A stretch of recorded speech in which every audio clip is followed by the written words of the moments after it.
This might be controversial to say, but I think that when I saw the disgrace that unfolded at the footsteps of the Capitol on January 6th, I cried. I was in tears when I watched on television. What's going on, everybody? So a resurfaced clip of presidential candidate Vivek Ramaswamy is making its rounds on social media, where he says that he cried after January 6th because of how disgraceful it was. Does this even really matter is a question that we're going to talk about. But first, I want to talk about the concept of if the elites truly do fear the conservative movement and MAGA because of what they might do and the fact that they might infiltrate on the plans of what they have in store for you. My question would be, is it possible that they'd want to put somebody in place to redirect you how they want to direct you instead of just letting you free flow and pick your own candidates? This is a concept that we're going to talk about. It is not for the emotionally weak. God bless you guys. Thanks for joining. And I apologize to those who were there 2 minutes ago. They took down the first stream. So this is the second attempt. Dream Rare Podcast. I'm really excited to bring this show to you today. I think it's a very interesting one. God bless you. Dream Rare Podcast starts now.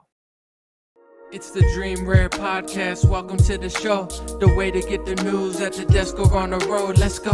God is great and success in our control. The world is crazy, but we get better from obstacles. What's going on YouTube? What's going on Facebook? I apologize for the technical difficulties, but we're back and running. And I want to talk about today this clip eventually, but I want to talk about some concepts that are more important first. But this is the clip that's been making its rounds. This might be controversial to say, but I think that when I saw the disgrace that unfolded at the footsteps of the Capitol on January 6th, I cried. I was in tears when I watched on television that day. So he said that he cried and was in tears when he watched January 6th. But as many have pointed out, he has changed his ways. He has said that he was wrong. He wrote a book about it a year and a half after that interview, reinforcing those ideas. But before we talk about that, I want to talk about a bigger concept that's bigger than Trump or Vivek or any of this stuff, because, I do think that in general, if you do have this movement that is moving towards what some would call globalism or just the total infiltration of the border, right? The border's wide open. It's insane. Like, clearly, whoever is pulling the strings in this country doesn't seem to care about you. I mean, that's pretty obvious. I think that's the whole reason that this movement exists in the first place, or that it's so big and popular, is whoever's running the country clearly hates you, wants to leave the border wide open, start a bunch of foreign wars, and all these things that they seem like they're not in your best interest, right? With that being said, this is a concept that goes above Vivek. I'll get to that clip and what I think about it in a second, but let's just say the elites actually do look at whatever movement you've created in this conservative, patriot, America First movement. Like, okay, these guys are a problem because they actually like themselves and they're not willing to just, subvert themselves, be weak and pathetic and give into any idea that's against their family's interests. The first question I'm going to ask is it possible? And I'm going to speak in these sort of terms because I need to baby it, or else people get so emotional about politicians. It's like you offended a member of their family or something when you talk about a person that they didn't even know existed 2 years ago. But in general, is it possible that the establishment or the elites or whoever you want to call it would want to direct that movement and put somebody in place and have a dog in the race? Well, if you look at the last probably 100 years of American politics, I'm not that familiar with the 1930s, 40s, 50s, 60s, 70s, et cetera, but definitely the last 30, 40 years, it's pretty clear that very smart people, and this is playing chess instead of checkers. Playing checkers is saying, oh, no, that's not possible. Anybody that shows up must be on my side. You're a conspiracy theorist. Oh, my gosh, you're such a hater. I don't believe in hate speech, but everything you say makes me feel like you hate Trump or you hate Vivek. That's checkers. Chess is let's look at the data. Let's look at history. Let's go to the election of Obama and Romney or Obama and McCain. These are the easiest ones for people to understand because most conservatives at this point and most patriots realize that Romney and McCain are not necessarily on their side. Did it matter who you voted for in that election, Obama or Romney or Obama and McCain? Most things were still going to happen. In fact, I think Jimmy Dore points out that Obamacare, I believe, was worked on by Mitt Romney. So this left-wing socialist healthcare that everybody hates on the right was also crafted by the guy that was running against him in the election. It didn't matter. It mattered very little who won that election. So very smart people have figured out, if I have billions of dollars, if I want to control America, if I want to, get my policies and my ideas and whether it's foreign or domestic, into the American culture, then you don't want to just pick one guy and go against the other guy. It's too risky. Why not try to control both sides? This is not a foreign concept. I know it's hard for people to believe, but it's pretty provable. I like to use the Obama Romney and Obama McCain because it's the easiest one.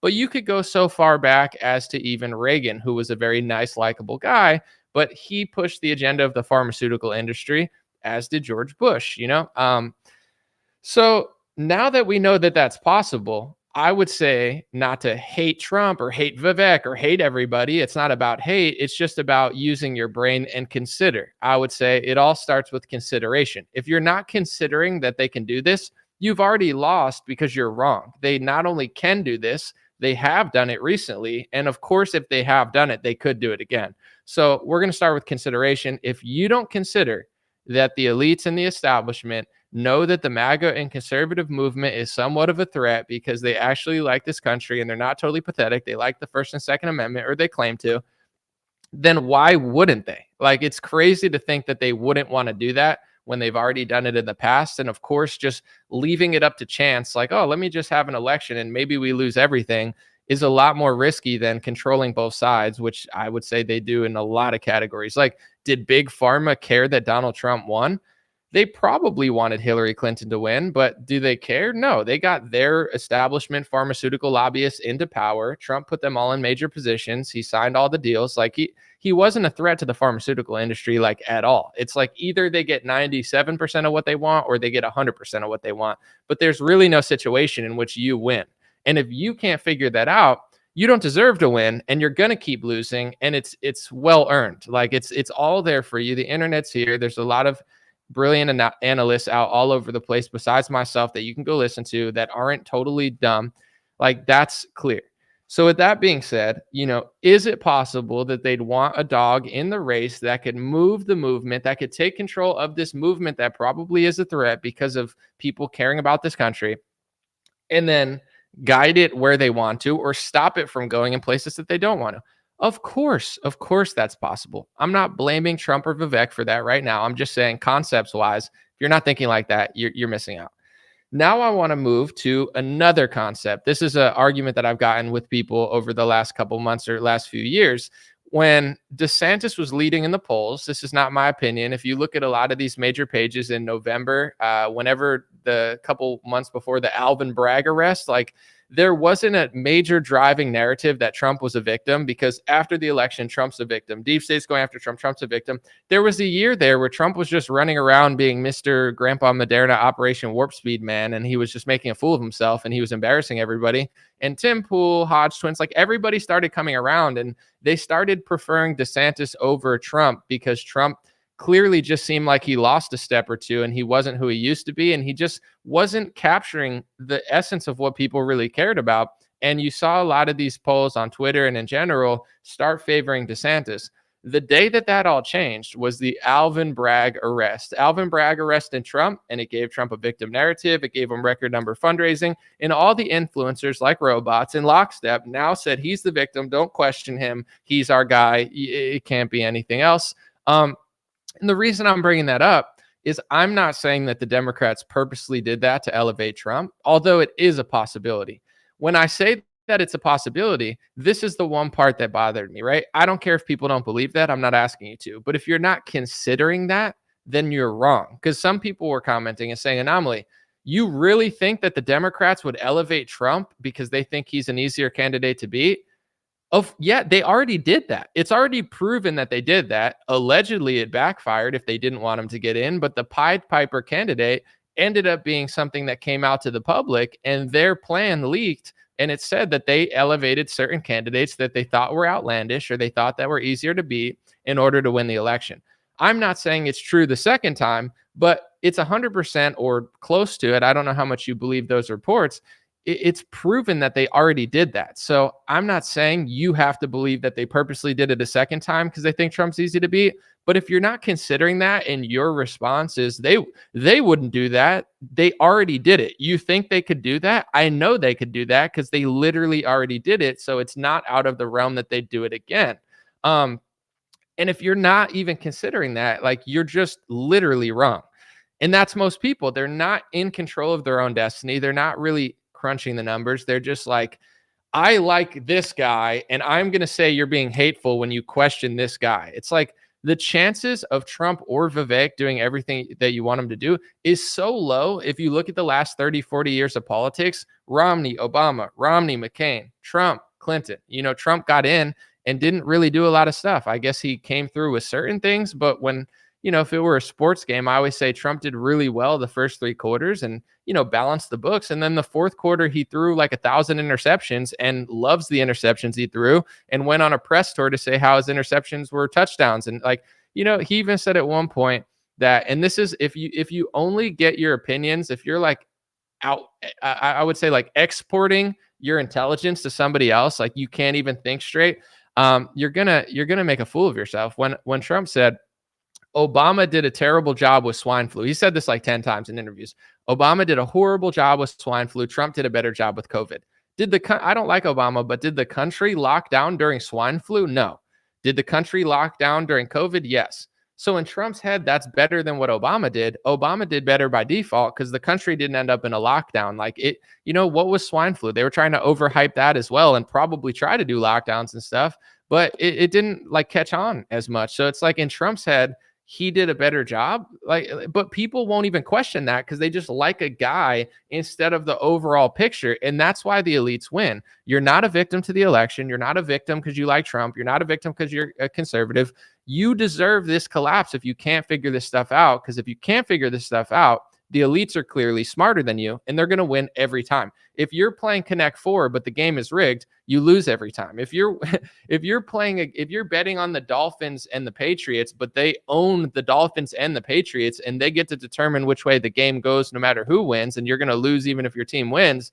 That's the game. If you can't figure out that they're playing it and you just emotionally connect yourself to Trump or Vivek and freak out at the thought that the elites are doing what they've done for the last 50 years, you deserve to lose. You deserve to fail. You don't deserve to get anything. Like you're playing a game that doesn't exist, and they're playing a game that very wealthy people do, understanding that you can control both sides. So the point that I'm trying to make with the Alvin Bragg arrest, I'm not saying for sure that the Democrats purposely did it, but their action changed the actions of Republicans. The Democrats move and Republicans are controllable. The Democrats say this and Republicans defend themselves. The Democrats do this. And like, if you have a high IQ, it's not hard to trick MAGA. It's not hard to trick Republicans. It's not hard to trick liberals either, to be honest. But it's like, if you do this, they'll do this. You don't think they have supercomputers and algorithms?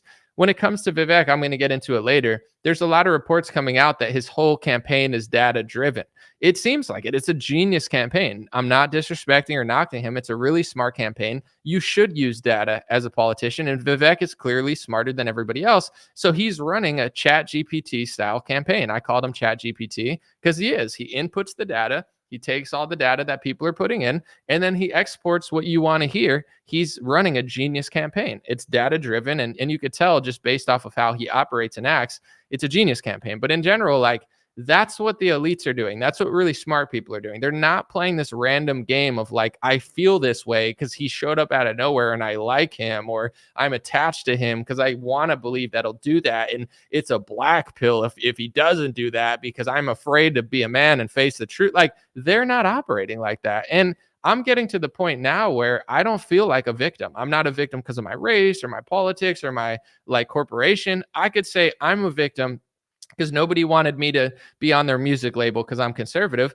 but I don't want to be on their music label. I don't want to be stuck at some corporation or work for ESPN where they try to force vaccinate me against my will in order to be a person on television. Like, to me, that's hell. I don't envy that. I don't want that. I feel bad for people like that. Like, I'm not a victim to these. I feel grateful and blessed to not be a phony, to not have to do that. I don't care what the cost is. So it's like this new victim mentality coming into the Republican Party. It's like, we're the victim of the election. We're the victim of the deep state. We're the victim. You're not the victim. You're idolizing and worshiping the people that are literally tossing you into the fire pit and then claiming that they don't want you into the fire pit. And if you can't figure that out or stand up for yourself, it's like the elite think you're cattle. You're supposed to not act like it. If you don't want to be treated like it, stop acting like it. If you keep acting like it, it's not right what they're doing, but it's like you have responsibility to figure this stuff out. So before I move on, I'm not saying for sure the Alvin Bragg arrest elevated Trump purposely, But if you don't even consider it, you've lost, because it's not crazy to think that they would do that. They literally already did, and it's proven and documented. So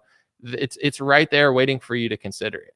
With that being said, a lot of people always say to me, who do I want, right? That's a lot of the response. They say, who are you voting for? Who do you want? What's the solution? Because they get really bothered. They think the solution is Vivek. They think the solution is Trump. The elites are smarter than them. They're playing chess. Everybody's playing checkers. And then they lash out at you and say, who do you want? What's your solution? Who are you voting for? Are you saying you have no faith? Is your faith in Jesus Christ? Is your faith in God? Is your faith in a higher power? Or is your faith in a pharmaceutical CEO that you didn't even know who they were 2 years ago? If you put your faith into a pharmaceutical CEO that you didn't even know a year and a half ago, that's not a white pill, and it's not doom and gloom to like that's insane. I don't understand this. I'm just going to be clear. When people are like, so are you pessimistic? No, because I'm a man. I have my own legacy, my own purpose, my own ability to deal with stuff. Vivek said he cried after January 6th. Did I cry when the lockdown happened? No. Did I cry when Trump won the first time? No. Did I cry when Democrats won the election? I didn't want him to win. No. Is this what men do? Like, they just cry and want other men to fix their life for them, and they consider it pessimism when you tell them that no, the real black pill is thinking that Vivek or Trump is going to wipe your butt. Like, that's not optimism. That's pathetic. But in general, who do I want? In a perfect world, it's like my opinion doesn't matter. That's why I don't share it. Who would I want to be president? If I could pick one person, I would pick Thomas Massie, but he's not running for president. Why? Thomas Massie is the only one, I would say he's on a list of 1% of politicians that is not, in my opinion, in my view, based on reality, he's not sold out to a foreign country. He's one of the only America First candidates. I would say that Thomas Massie is more America First than DeSantis. I would say that Thomas Massie, but he's endorsing DeSantis, which is interesting. I would say that Thomas Massie is more America First than Trump. When it comes to foreign wars and foreign lobbying and foreign donations, Thomas Massie has a consistent message, and he never waves, no matter what they call him. And he explains why he votes the way he votes. He has the best voting record in Congress. One thing that is important to me, I don't believe you can have a good economy. I don't believe you can have freedom and liberty. And I don't believe you can have a successful presidency for the American people if you're getting scammed by things like lockdowns and Operation Warp Speed and the CARES Act. You don't have an economy. This blowback from the economy that you're facing under Biden, it's not just Biden. He's in on it because he prints too much money too. But these politicians are not even in control. Trump's not in control, and Biden's not in control. Things like the Federal Reserve, which they'll claim is independent and nonpartisan or whatever, it's like they're printing money whether Trump or Biden's in office. Those are just the puppets to make you feel good. If you hate Trump, you get Biden. If you hate Biden, you get Trump. And then these two puppets convince you that they're both doing what they're both doing. It's a cattle battle. That's what I'm calling this new election now. It's cattle battle. All the cattle battle with each other.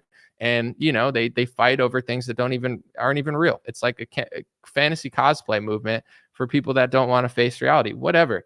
With that being said, all these things that conservatives want, there's really only, maybe I'm missing somebody, but from my vantage point, there was only one politician who said no to the CARES Act. There was only one politician that called a spade during the entire pandemic. And there was only one politician who said, besides the fact that the CARES Act is going to cause inflation, it doesn't even make sense to allow people to not vote on it. They tried to vote the most expensive bill in U.S. history. They tried to do it without even writing down who voted which way. So they're doing the scammiest scam in all of scams in the U.S. history to destroy the economy. And they're trying to hide their recorded vote and say that they can't vote. They can ruin America, but they can't show up to work. But you can be a grocery store worker and risk your life to give groceries. But they're going to do the biggest scam ever, and they don't even have to record their vote. So Thomas Massie was right about the pandemic. He was right about the inflation. He was right about the CARES Act. And when it came to Operation Warp Speed and all that stuff, he never wavered. So it's like, to me, if I could choose, I can't.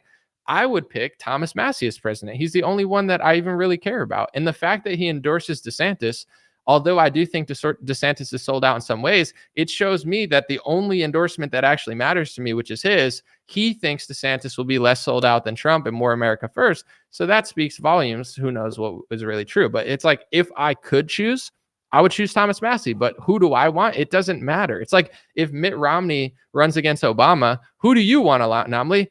Does it matter? I want Steamboat Willie, I want the right-wing Steamboat Willie meme of him saying like offensive things, driving his little Mickey Mouse boat. Why does it like it? You get like how people sound to me when you're like, so who do you want then? Do you not want to hear the truth about Romney versus Obama election? Do you want to tell yourself that Mitt Romney is going to save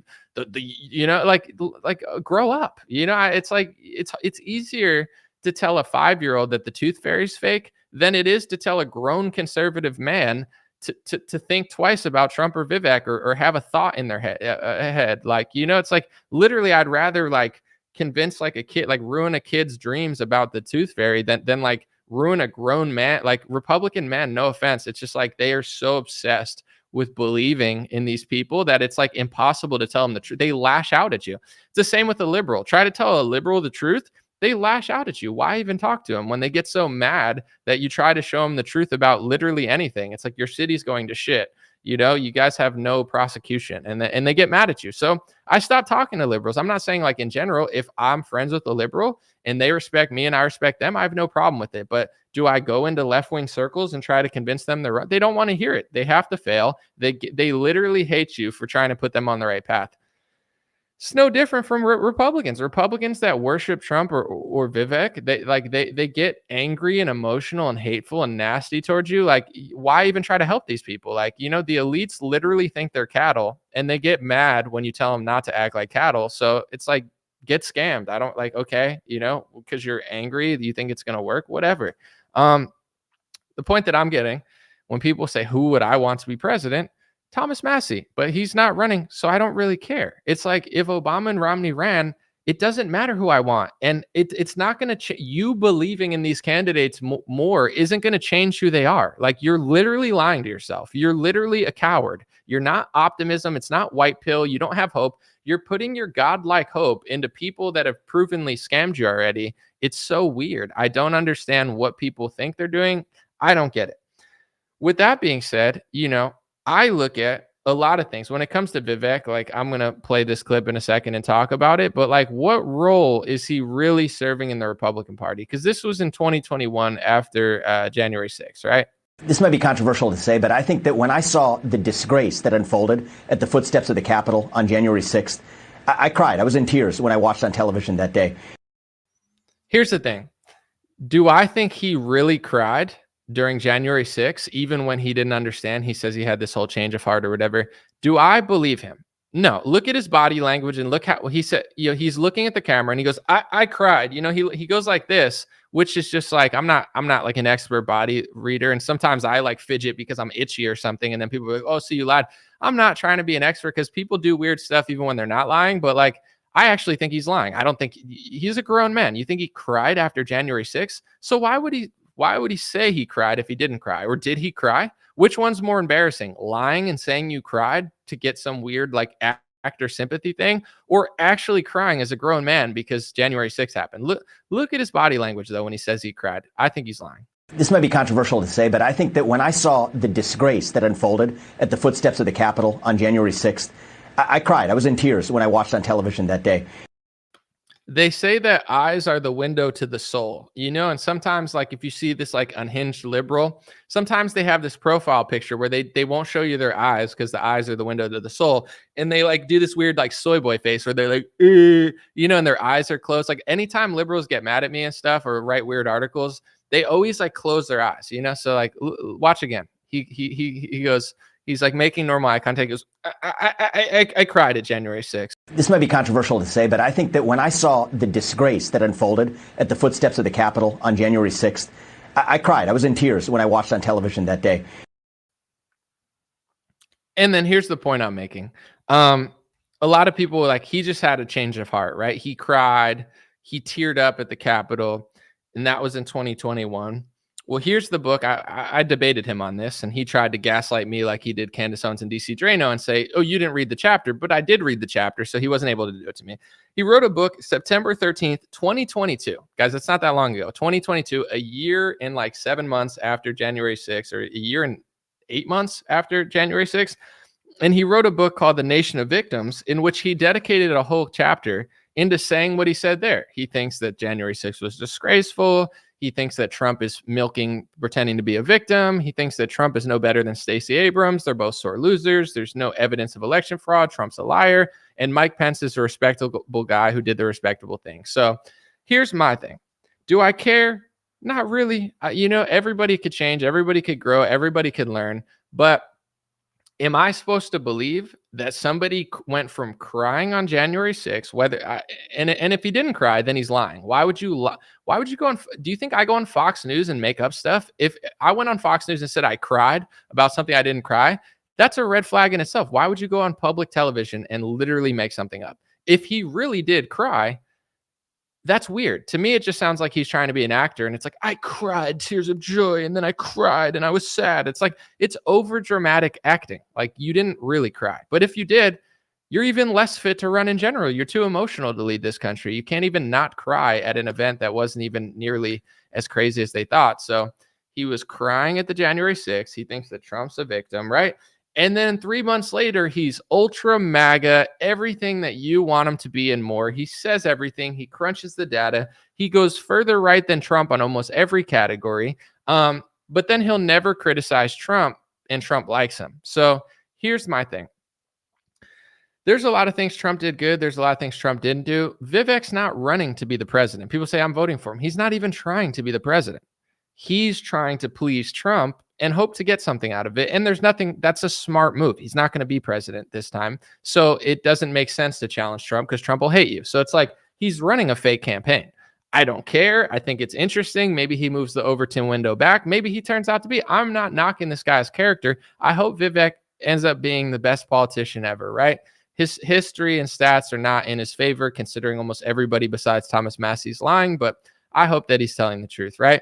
With that being said, he's running this outsider campaign, and Trump hates everybody who questions him. Trump's mad at he's mad at Candace Owens for asking him questions during an interview. He's mad at Megyn Kelly for asking him questions during an interview. He's mad at Ron DeSantis for challenging him on inflation and COVID stuff. He hates everybody who challenges him. He considers them traitors and unloyal. So if Vivek is running this serious campaign against Trump, which he's obviously not, everyone knows that, why would Trump like him? Trump likes him because he's not running against Trump. He's running against the people running against Trump and getting them out of the way. I'm not asking people to like DeSantis. I'm not asking people to trust DeSantis. I don't care if people vote for DeSantis, Vivek, Trump, or write in Steamboat Willie. It doesn't matter to me. Good luck. God bless you. Let's see what Iowa does. That's the first important step. With that being said, it's like clearly to me, this was always a campaign to get Trump's haters out of the way or get the people that actually could beat Trump out of the way. And DeSantis's campaign, I think through some of his own failures, I'm not asking him to play the victim, but Vivek coming around, Nikki Haley coming around, getting a lot of like the major donor money, and then Vivek coming around being the outsider, that like to me, the most impressive outsider thing DeSantis did was he hired Joseph Ladapo for Surgeon General.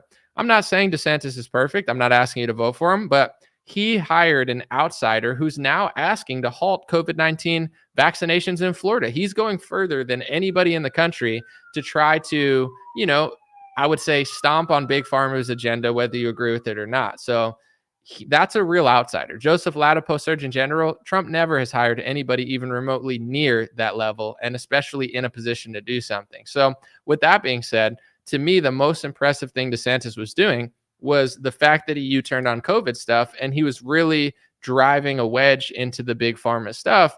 And now a pharmaceutical CEO pops up out of literally nowhere who went from crying on January 6th and writing books a year and a half later about how Trump is like Stacey Abrams. And now he's literally far right, ultra MAGA, everything that, the crowd critical of Israel wants him to be, everything that Trump supporters want him to be, everything that Republicans that are, ticked off want him to be or whatever. He's all of those things. And he literally squashes the shine that DeSantis had of criticizing the pharmaceutical industry and pushing against them. And now his campaign means nothing. And Trump likes the guy that's rivaling him. Why? Because he's not running against Trump. He's running this campaign to wipe everybody else out of the way to make Trump an easy victor and also maybe get a cabinet position or something. So, to me, when I first heard Vivek, I've interviewed him. I had a debate with him. I had to squeeze like 2 hours into like 20, 15 minutes. So it was very difficult. Unfortunately, I would love to have been more patient and listen and really respond calmly. But I had like 10 minutes to do an interview that nobody did. And, I wanted to I wasn't going to just talk in circles for half hour. So I tried to like be rapid fire, and it was a little off-putting to some, but I had no other choice. It was either that or talk about nothing in circles and let them derail the conversation. But after the interview, people had said to me, like, did your opinion change? I don't hate the guy, but no, it didn't really change. Like my intuition when I heard him the first time, like I had heard him months before everybody really knew who he was, and he wasn't like that popular, but he was starting to get popular. I have pretty strong intuition, and I go with my gut. Also, I go with like things that I hear. I knew he was a pharmaceutical CEO. Me personally, no disrespect to any pharma. I have friends that work in pharma, and they do work. Like there's a lot of people in America work in pharma because they run damn near everything. But in general, it's like, I don't hate people who work in the pharmaceutical industry, but after the Trump era, after he got completely run over by the pharmaceutical industry, after what happened to us in 2020, and I determined if you're not willing to quash that, then you're not going to be a good leader. Like Trump's entire movement, in my opinion, failed because he couldn't stop the pharmaceutical lobby that he hired and let run all over his government. So I'm not voting for a pharmaceutical CEO. Like that's the last industry or the last person that I would want to run my party. And it's not me being hateful. It's like, why would you want that? And then also it's like, does this guy have this track record of like the last 5-6 years? What about someone like Thomas Massie or somebody that really supported Trump ethically and made all the right decisions during COVID? That's the type of leader I would want. From 2016 to 2023, you had 7 years to prove you were loyal, 7 years to prove you cared about stuff. I'm not asking you to agree with everything Trump does, but like those are years where I'm trying to see who you are. Who was Vivek for most of those years? He was a pharmaceutical CEO. He was on Jim Cramer selling this drug that ended up collapsing. You know what I'm saying? He's on this network saying we live in a democracy. He's on this network saying we live in a republic. He's on Fox News saying he cried during the Capitol. You know what I'm saying? Like, this is not who I want to lead the movement. Why would you? You have dozens of people who proved themselves from 2016 to 2023. It's like, all right, that guy's been here. That guy spoke out during lockdowns when America was on the line. That guy kept it real. Like, Republicans are so naive and easy to scam.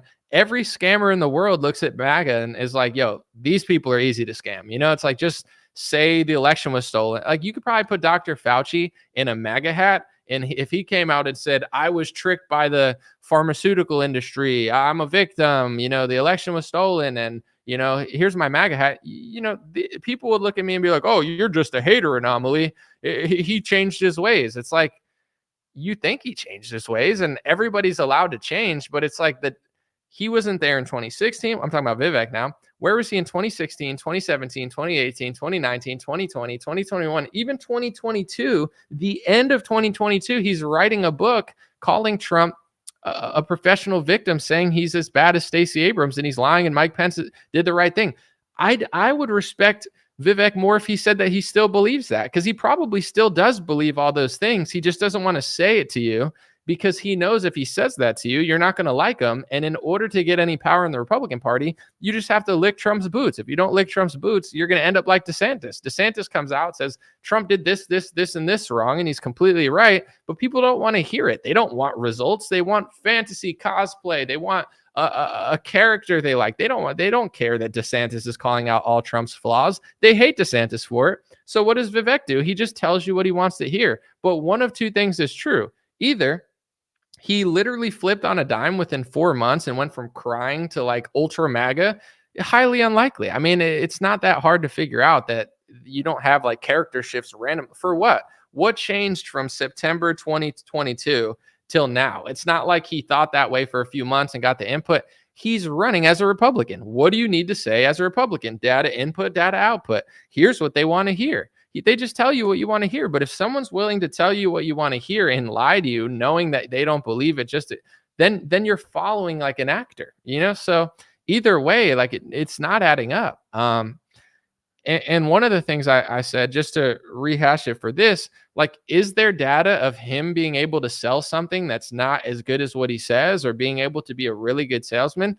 Absolutely. One of his biggest pharmaceutical come-ups that put him into the mainstream, they were writing all these articles how this young pharmaceutical CEO has the largest biotech IPO in modern history. And it's like, it's this huge success. He was on Jim Cramer. You want to watch who he was before he ran as a Republican? Find his Jim Cramer. He was on Jim Cramer telling him about this miracle Alzheimer's drug or miracle drug that was going to work this and that. The stock went from $200. He made this tour. He raised so much money, IPO on all the television. He's the darling of the pharmaceutical world with this mega amazing drug. The stock went from around $200 to under $1. It was one of the biggest collapses in recent history in the biotech industry. So how many people do you think he convinced that drug was going to work, or he thought that drug was going to work, or the data proved it? Everybody makes mistakes, but to me, in the pharmaceutical industry, either you revolutionize the world with some amazing drug like an antibiotic that's never been seen before, that's so amazing that you make a fortune, or you're pretty much just a scammer. The whole industry is based on scams, in my opinion. It's like the scammiest industry in America. They've settled some of the largest criminal fines. I'm not mad at everyone who works in the pharmaceutical world, but the last thing America needs is a pharmaceutical CEO to run the Republican Party after a pharmaceutical lockdown. And the fact that people don't even see that just shows why Republicans are too weak to accomplish anything. It's not like I'm asking you to hate him or never vote for him or whatever, but do you have a spine? No. Then you lose. You know what I'm saying? Do you have a brain? No. Then you're just a fan. You're just you're like a high school cheerleader that gets emotional at the thought of using your brain and your soul and your strength that God gave you. So, with that being said, I've floated this idea in the last couple of months because I don't really know what's going on. But with Bernie Sanders versus Hillary Clinton, Bernie challenged Hillary more than Vivek challenges Trump. I don't like Bernie. I don't trust Bernie. Bernie showed his true colors. It was not hard for me to realize that he was a phony a couple months after it. I gave Bernie some time because at first, if you watch a lot of his speeches and statements, he was challenging Hillary harder than Vivek challenges Trump. And then at the end of his campaign, he just funneled everybody back to Hillary. Even though it was perceived as he was taking on Hillary, he was pretty much lying. He had maybe he wanted to win the election, maybe he didn't. But in general, right back in line, political revolution over, everything I said, just vote for Hillary. And most people realize that he was full of crap. With Vivek, he's not challenging Trump at all. He knows who the cash cow is. He knows who the leader is. He's not running a real campaign. He's not trying to beat Trump. He's literally just doing everything that Trump's not doing without criticizing Trump. And it's going to be a funnel right back to Trump. Here's some further right things that Trump will never say. Go back to Trump. Here's some things that nobody will say. Go back to Trump. Here's some deep truths about the pharmaceutical industry. Go back to Trump. It's a funnel back to Donald Trump in which he's not even trying to challenge it. So I'm wondering, I'm not saying this is for sure, but the elites can look at a movement and they could see when they're losing people. What do people want? They want this, they want this, they want this. If you look at all these things that people want, you didn't get very many of them the first term. The border is open. It's Biden's fault that he's letting so many people in. But if you look at deportation numbers and the amount of people that went over, it's like the Overton windows just moved forward. Too many people got through during Trump, way too many people got through, and the border was not secure during Trump. But during Biden, it's 10 times less secure, at the point that I'll vote for Trump over Biden just because I think the border being secure is one of the biggest issues. This country's not even going to be a country if Biden wins again and leaves the border open. But in general, it's you have data from all these things he didn't do. It's did he drain the swamp? No, he hired the swamp. Did he, not take money from lobbyists and pharmaceutical lobbyists and big donors? No, he did take money. And then he sold out his administration just like everybody else did. And then he flip-flopped during COVID and basically didn't really do that much. And after COVID, you could really show your true colors. Who are you going to pardon? You're out of office. What are you going to declassify? Trump worked for the elites. All his pardons were for the elites. Everything he did was for the elites. He did nothing cool or interesting on his way out of office, to expose anything for the people. And then he ran around Newsmax, Fox News, and, suck up journalists and just talked about how great his vaccines were for 2 or 3 years. Trump in no way, shape, or form was taking them on. So now you have a guy, Vivek, that's claiming to take them on, but he won't criticize the guy who didn't take them on, and he's going to funnel all his votes. I believe that smart people that don't want conservatives to do anything, they realize here's these topics that people really want to hear. Nobody's saying them. how do we jump in front of everyone else that's talking about that stuff and get somebody that will suck up all those people and then push them right back to where we want them to go? It's like a sheep herding operation. It's like there are people who didn't cry on January 6th, who didn't write a book saying Trump is a sore loser like Stacey Abrams and then flip-flop in 3 months and say he never thought of it that way, the other way. There are people that weren't pharmaceutical CEOs, that weren't, that were present during the pandemic. And these are people that now are nowhere to be found because this guy hops up and says, I'm that guy. All these things that you want, even though I was nowhere to be found 2-3 years ago, and I was literally crying over January 6th, like literally no conservative ever, even most Democrat men don't cry over it. That's insane. But now I'm the guy to get all of this stuff, and I'm going to put you right back to where they want you to go. And when it comes to the Epstein stuff, I know that the media is now trying to say that Trump was in on it. And a lot of Republicans aren't going to believe it because the media lies about everything. And of course, if there was a bunch of politicians doing stuff with Epstein, including Clinton, everybody, they're going to want to just blame Trump. That's what they would do. So it's like nobody's going to believe, no matter what comes out about Trump with Epstein, no one's going to believe it in the Trump movement. It doesn't matter. Like they could have pictures, videos, you know what I'm saying? They could have everything, but it's like, that's fake news. They're just trying to blame it on Trump. I believe he's being framed, right? Understandable why people feel that way. The media's lost their trust. But if you look at Trump's cabinet, if you look at who he hired, if you look at who he took money from, if you look at who he put into positions of power, his cabinet reeks of somebody that's compromised by Epstein. I'm not saying he for sure was, but it's like, who's the guy? I've said this in my last few podcasts because it's true. Who gave Epstein a sweetheart deal that stopped the investigation into Epstein and blocked the federal government from investigating any further to find out what he really did? It was a guy in Florida named Alex Acosta. He's the one, go to his Wikipedia page, look it up. He's the one who originally stopped the investigation from happening and saved Epstein from really doing anything. I don't believe he went to jail. He got some weird plea deal where the feds had to stop. He didn't get in that much trouble and nobody could look in further into that topic. Trump hired that guy for his cabinet. Look at the people Trump pardoned. He pardoned a bunch of foreign spies that literally, if you go back in time and do your research, you could find out that they were talking about this. And I believe at one point, Netanyahu, this was in Israeli news like decades ago, that he offered up like some sort of Monica Lewinsky thing to try to pardon this Israeli spy. And he was willing to like trade it. So it's like, what? You start like, what I just said, Google it, look it up. It's like crazy. So it's like if you look at how Trump ran his administration, who Trump hired, who Trump pardoned, who Trump put in powerful positions, what Trump didn't do, who did Trump hire? Bill Barr. If you search Epstein Barr, you'll find two things. One, Epstein Barr is a virus, very bizarre, the Epstein Barr virus, or Epstein and Bill Barr's father had a relationship. They did some sort of teaching thing together. So it's like, that's who Trump hired.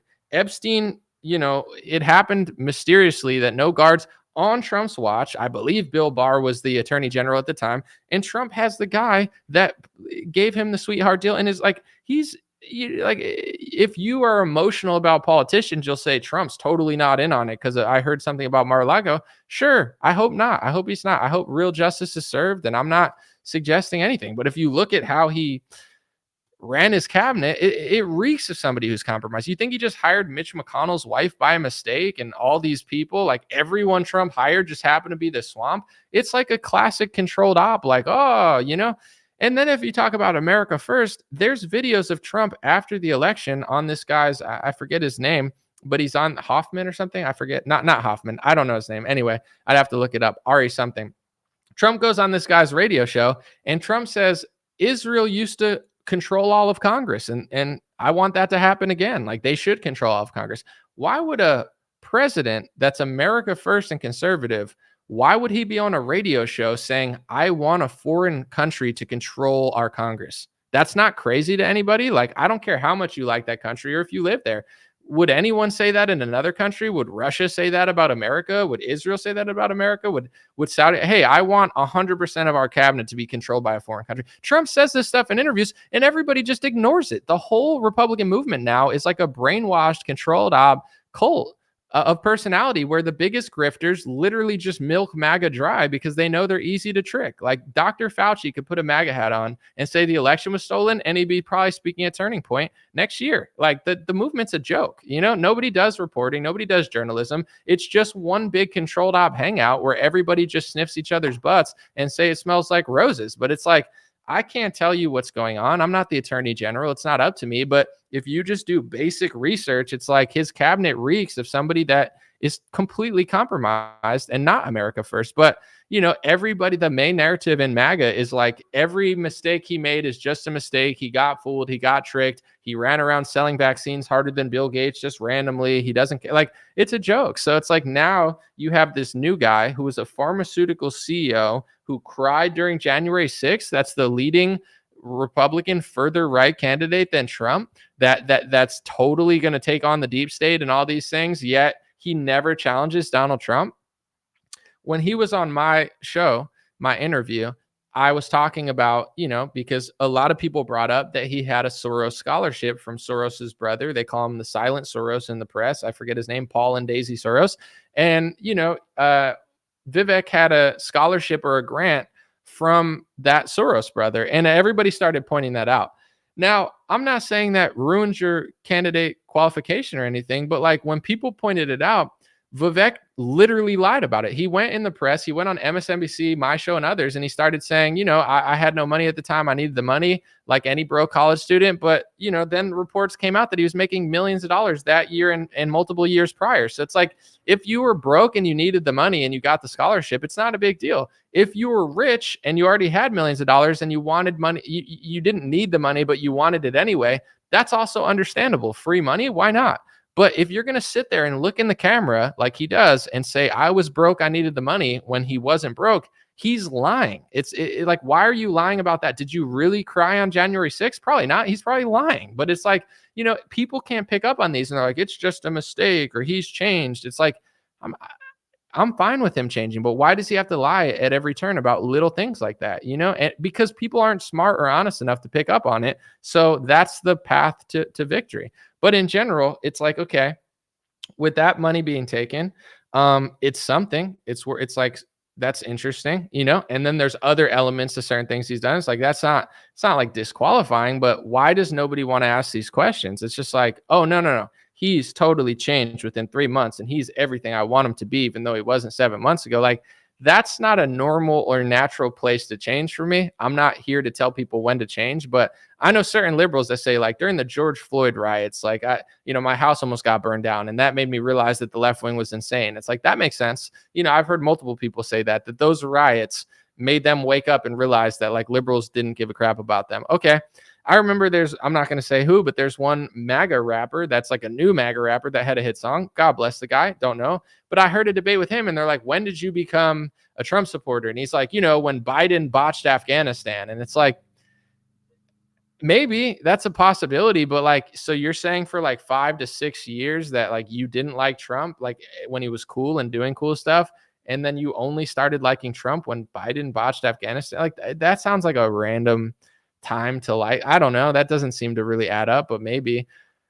I'm just not personally buying it. Like the way that Vivek talks, he talks to me like somebody that's trying to sell you something, like a car salesman, like like Obama. You know what I'm saying? Like, this is how I've done it. Like day one when I heard him, I'm like, listen to this guy. I'm like, no, I can't. I'm not going to sit through a podcast of this guy. He sounds like someone trying to sell me something. He sounds like someone who put on a suit to try to like convince me that they're telling the truth, but it's not authentic or organic. It doesn't sound real. That's not how anybody talks. Nobody wakes up in the morning and talks like that. Like Obama didn't talk like that. He didn't talk like, you train yourself to talk that way in order to like sound like a guy who sounds like a guy. It's like that. It doesn't vibe. It never vibed with me. But then when I started kind of looking into it, so to wrap it up, I'm going to read a few comments later. People could think whatever they want, but this is my summary personally. I do think that the conservative MAGA movement, Patriot, America First movement, whatever you want to call it, of tens or hundreds of millions of people that seem to love their country, they don't seem completely pathetic. They understand why liberty from the government is important, and they don't want to just give up their future. you are the type of movement that would make somebody that wants to ruin your country or just obliterate your country, make them nervous, make them feel like, okay, those are the people that would stop us, not the useful idiots on the left or these people. It's going to be those people. If you don't think that they're going to try to put somebody at the front of your movement, they already have. The guy leading your movement used to donate to Hillary Clinton, hired the entire swamp. Literally, his cabinet reeked to somebody who was compromised, literally sold his own people out to the pharmaceutical industry, and ran around hawking the globalist vaccine harder than Bill Gates for 3 years, and doesn't even have to apologize now because his base is too weak and stupid to even call him out for it or care about it, because they're constantly driven by media narratives into thinking he's some massive victim, and they can't possibly talk about it now because there's a new narrative that the left created 6 months ago. So it's like, it's not only possible that they'd want to put somebody in front of this movement, they already have. It's not only possible that they'd want to, create a moment that drives you back into the hands of that person without scrutiny, because it's already proven that they've done that in order to elevate candidates in the past that they thought were easy to beat, or perhaps that they didn't care if they won or not, because those candidates, even if they won, they weren't really going to do anything. I don't know their true objective, but when you think of a Pied Piper, it's not like, oh, I want the Pied. They called it the Pied Piper strategy. It's not like, oh, the Pied Piper strategy. The Pied Piper is secretly a good guy that we want to elevate because then, we think we can beat him. No, a Pied Piper is somebody that leads all the kids to the ocean and kills them. So it's like, maybe that was their plan the whole time. I have no idea. But in general, if you haven't thought that they would do that, you're wrong. I'm not saying Trump or Vivek are necessarily in on it. You don't have to come to those same conclusions. But if you haven't even considered it, you're losing, because these people are not playing checkers. They're not afraid of an election. And the biggest lie that people have been brainwashed into, I think, on loop, and me saying this is going to bother probably more than half my audience, because this is such a mainstream narrative in the Trump Republican right now that they haven't even thought about it. They don't care if you talk about the stolen 2020 election, because 2016 was an election you won and nothing changed.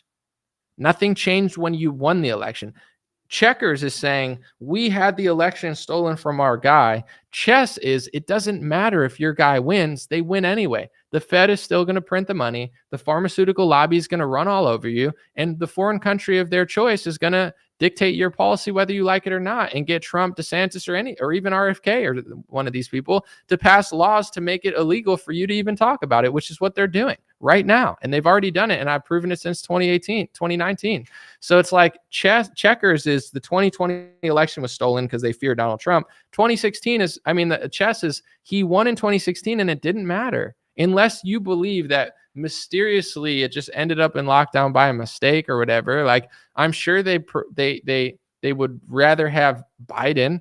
It's like with Biden, they'll probably get like 99% of what they say. With Trump, they'll probably get like 90% of what they want or whatever, but maybe not, because I think they want to start a war with Iran, and Trump will probably start the war faster than Biden. So they might cart Biden's ass out, and all the donors are going to switch to Trump probably. And you're going to think you made some big win. It's like, I'll vote for Trump because of the border. But if you look at what's going on colleges, it's the same dynamic. There's this guy, Bill Ackman or whatever, that is like now this awakened guy who, all of a sudden has figured out that the left is bad. And all these conservatives are like, oh, look, we're winning in the college campuses.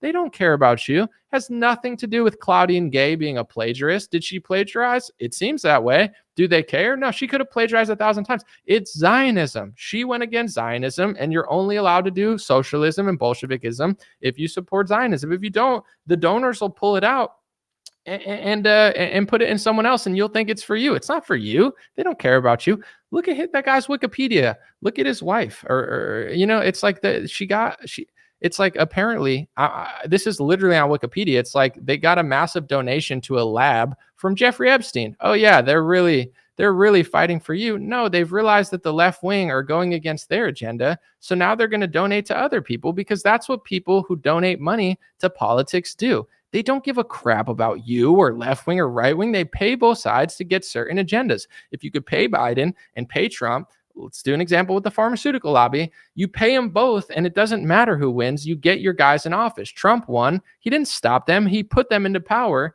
perhaps even more than some Democrats ever have. Trump sold out to the pharma lobby more than anyone. They don't care who wins. And it's the same thing with, they'll fund a school for 20 years and claim to care about liberalism. They don't care how much it melts down or how much trans agenda they put. Like, none of that means nothing as long as they do the bottom line of why they're giving the money. And the second that they don't, they pull it and they might put it into the right wing. And then it's going to be a giant cattle battle where a bunch of Republicans and Democrats fight over stuff that doesn't even matter. And then, people like low IQ gatekeepers like Michael Knowles and these type of people will tell you you're winning the college battle because now the donors are giving you money. It was never about you. It's not about you when they donate to the left, and it's not about when they donate to the right. It's about what they want to do, their agenda, their politics. And the second that the right wing doesn't favor their agenda and their politics, they'll pull the money and give it to someone else. And that's happening right now.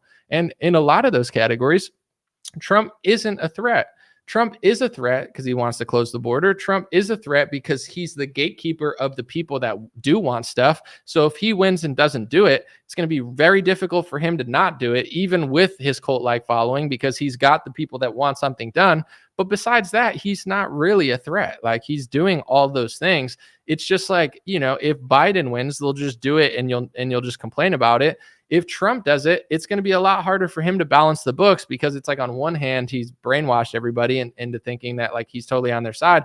But on another hand, like, people at the end of the day, like, they're not going back into lockdown. If Trump doesn't close the border, people will, I think, push him to do it a little bit. Like, even though they like him a lot, like, we've already seen what 4 years of patience looks like. You don't get anything for patience in politics. You could pass an executive order on day one and change the tides immediately. So there is, I think the base has at least learned that. So in some ways, yeah, he's a bigger threat, but in many ways he's not. And it determines whether people figure out what's going on or not. So with, before I get to comments, I think that Vivek is very smart. I think he's running a very intelligent campaign. I think it's data driven. I truly believe he's like conservative Chat GPT. The guy is a walking algorithm. He's a genius. He crunches the numbers and figures out what people want, and he gives you exactly what you want, the same way Chat GPT does. He's genius. He's using AI and like, he's smart. There's nothing wrong with that. This is not me hating on him. This is me complimenting him. He's running the smartest campaign. He's the smartest candidate. And, this technology is available for everybody, and it's being used by Facebook and Google. So why, if you want to win a campaign, why wouldn't you use that? He's running the best campaign by far. He's not challenging Trump because it's strategically not smart to. Trump will probably be the nominee. Vivek's not running a real campaign against him. And if Vivek told you the full truth and ran a campaign against Trump, you would hate him, because Republicans and conservatives, they don't want the truth. And I'm not saying to like DeSantis, but when DeSantis tells the truth about Trump, 2 minutes, right? I don't care whether you like him, hate him, want to vote for him or not. He'll tell the truth about inflation. He'll tell the truth about Trump. He'll tell the truth about him hiring the swamp and him not deporting people. Like, it's all verified at this point, but people get mad at DeSantis. Like, they get more mad at him for telling the truth than they do when he lies. Like, that's the MAGA movement. Lie in favor of Trump and you'll be rewarded. Tell the truth, and that doesn't make him look good, and we'll hate you. They hate the truth. So it's like Vivek sees that. You can't tell people what he probably really believes. He wrote the book in September 2022. He believes that Trump is a sore loser like Stacey Abrams, and he's a fake victim, and he lied about stuff, and Mike Pence did the right job, and he cried on January 6th, right? We'll play the clip again. This might be controversial to say, but I think that when I saw the disgrace that unfolded at the footsteps of the Capitol on January 6th, I cried. I was in tears when I watched on television that day. You can't be the Republican nominee, and you can't get popular in the Republican Party being that person, and you can't get popular in the Republican Party being the person that he was in September of 2022. He's got the data. He's got the algorithms. He knows you gotta speak a lot of truth that Trump's not willing to speak, go further than Trump, be realer than Trump, be more extreme than Trump, but don't cross his path. That's the way to be successful in MAGA. And here's the thing. It's because people can't face the truth. So I don't know, I think that's self accountability from people. Like, if people don't want it, then why would someone give it to you? I don't like, that's like not their fault. That's our fault for not wanting to hear the truth. But part of me thinks that he might move the Overton window back to the middle, and he's doing a great job, right? Part of me thinks that they identified that there is a growing hunger further than Trump, further than even DeSantis, and there's a growing group of tens of millions of people who know that the political system's full of shit, and they've even come to the conclusion that Trump's not doing enough. How do we get those people back to the establishment? How do we get those people back to the candidate that's not going to rock the boat that much? Like it's like a sheep herding back, and it also elevates above anybody who was there when America needed them, and it takes all those energies, like people that were willing to call out the lockdown, like they're being astroturfed right now by this guy who's being propped up. And in independent media, the Vivek campaign sucked the DeSantis campaign dry. That was the only edge that DeSantis had on Trump. DeSantis did a better job with lockdowns. DeSantis did a better job with COVID. DeSantis hired more outsiders. DeSantis actually knows how to wield power, and Trump just throws his hands in the air and blames other people. Like DeSantis had a lot of edges on Trump, and all of them were wiped away. Some of them by Vivek taking the outsider energy, a lot of it just by Trump. Trump is like a social genius. Like Trump is very smart, very successful. He knows how to lobby people without necessarily paying them. Like everything's a social circle. It's a Mar-a-Lago hangout. Every time I see influencers that I've determined are not really telling the truth or they're kind of phony, I go to their Instagram 10 out of 10 times. They're with Don Jr. They're here. It's like a high school hangout. So it's like you lose. You're kicked off that boat if you ever do journalism. And this was mentioned by Megyn Kelly, and I don't fully trust her either, but she had said when Trump ran the first time that he kept inviting her to Mar-a-Lago, and she said, I didn't want to go because I didn't want to be a compromised journalist. And she said that Morning Joe was always at Mar-a-Lago. So it's like this idea that Trump, like he's been friends with these people, and there's a dynamic of like hating him in order to get a lot of press. Maybe Morning Joe turned on Trump, maybe not. Maybe it just created this left-right paradigm in order to like keep both sides drooling. But Megyn said something that made sense, where it's like she didn't want to go a bunch. Like I've been invited to the White House under Trump. I know where the opportunities are, but at the end of the day, I have to just be honest and authentic. And if that ruins relationships, that's what it is. Like I'm not here to be a fake shill. I'm here to do analysis. I'm here to tell the truth. I want to fix America. I don't want to like half fix America, but half sell out. And like, you can't do that. You can't. And that's what's happening to a lot of Republicans is they can't tell the truth. They can't do real. They're done. Their career's done and their social influences are done. And I think Vivek is very smart to realize that. It's like, that's where it is. Say this, but don't go here, and hope to, get a position. So let me know what you guys think. But that's my take. I'll just be very transparent. I don't care if people disagree on certain topics. I mean, some of these, like, only time will tell. I do think Trump's controlled opposition. I do think Trump's cabinet was compromised. I don't think he's really a threat, but I think he leads the movement that is a threat. And, he basically has a monopoly on it. So, I don't consider him an outsider at all, but I'll vote for him over Biden, only because of the border policy alone. Biden's open borders is going to destroy America in like a week. If he keeps this up, it's terrible. With Vivek, I'm highly impressed with his intelligence. I'm highly impressed with his like data-driven ChatGPT algorithm campaign. I'm highly impressed with his ability to debate left-wing reporters. I'm highly impressed with a lot of things he does, a lot of things he says. I'm highly impressed that he's willing to go on podcasts and have debates and discussions. A lot of things really impress me, but I've never trusted him. I still don't. I would never vote for somebody that wasn't there during the pandemic and didn't really say or do that much. I don't trust it. And also at the end of the day, like, I hope he gets a position and gets to prove himself. But for me, I demand a little more, and I think he's a really good actor and a really good salesman. Like, I don't think you can go from crying over January 6th and saying Trump's a victim and he's Stacey Abrams. I don't think you can go from that and then 3 months later with no new information just turn into ultra MAGA. Like, that's not a normal character arc. I think that he ran as a Republican and he started crunching data. You're not going to get popular in the Republican Party telling the truth about that or challenging their narrative about that. You're only going to get popular if you ride Trump's coattails. So he started doing that. And I personally, watching the clip, I don't think he really cried. I mean, like, why would you cry watching January 6th? Like, you cried? I didn't even cry when the lockdown happened. Like something devastating can happen to our country. I'm not going to cry. Like, what are you, a woman? What are you, like a 4-year-old? I think he's lying. And if you're willing to lie, I mean, if he cried, it's disqualifying just for being such a big baby. Oh, January 6th, I'm crying. I'm Vivek. Boo hoo. If you cried, it's disqualifying. If you didn't cry, you're lying. If you're willing to lie over that on Fox News to act like you're like, middle of the road, what else are you willing to lie about? It's the same concept of when he said that I took the Soros scholarship money because I was broke and I needed the money.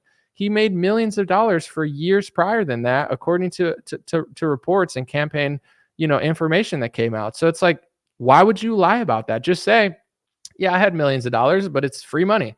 Like you're faking this story. You're faking this story of like, oh, I was so broke and I'm just like you, but they're not. It's like if you were a rich kid, you're a rich kid. If you're broke, you're broke. I don't hate you either way. I know great people that were born rich and their parents are awesome. And I know great people that came from nothing. And then vice versa. It's like, just tell the truth about who you are, Like it would be like if I had $5 million in the bank account and I'm like, oh, I was so broke, I had to take a Soros loan. And then you find out I had $5 million in the bank account. Like, why would you trust, like people are so dumb in this country. Like, why do you trust Trump? I'm not asking you to not vote for him, but why do you trust him? If you trust Donald Trump after 2019, 2020, 2021, 2022, and 2023, you're a sucker. Like you could vote for him over DeSantis, vote for him over Vivek. You trust him? You're an idiot. Why would you trust him? He goes on television and says his vaccine saved 100 million lives. He hired the swamp. He like cries about everybody who says anything. He's like the petty, like, why would you trust anything that he did? Like, so it's like with Vivek, he can earn my trust and earn my respect. And in many ways, he's earned my respect in the fact that he's an intelligent guy running an intelligent campaign. But history is on my side, proving that how many times has this happened? Obama was the exact same way. Where did he come from? He has no track record. He must be telling the truth. And then he gets in office and he doesn't do anything. I hope that Vivek gets a chance in some office, but it's like, I'm not crazy and I'm not hateful for connecting dots that people can't connect. Like the evidence is on, okay, prove it to me. Not like, oh, I believe it, because the elites are smart. They understand that movement's getting out of control. Let's wrangle that movement back in. That movement wants more, And it's the same thing. Like I want to use one example real quick. I don't like to label people like crazy, like you're this or you're that, because the media does that. But I'm just going to say like the further right. I don't know how to really describe it, but I'm going to say the right wing that is very critical of Israel and thinks that Israel controls America's politics and thinks that, America should be America first. Like, there's a further right that goes further than Trump and DeSantis. And they don't like DeSantis because they think he sold out to Israel.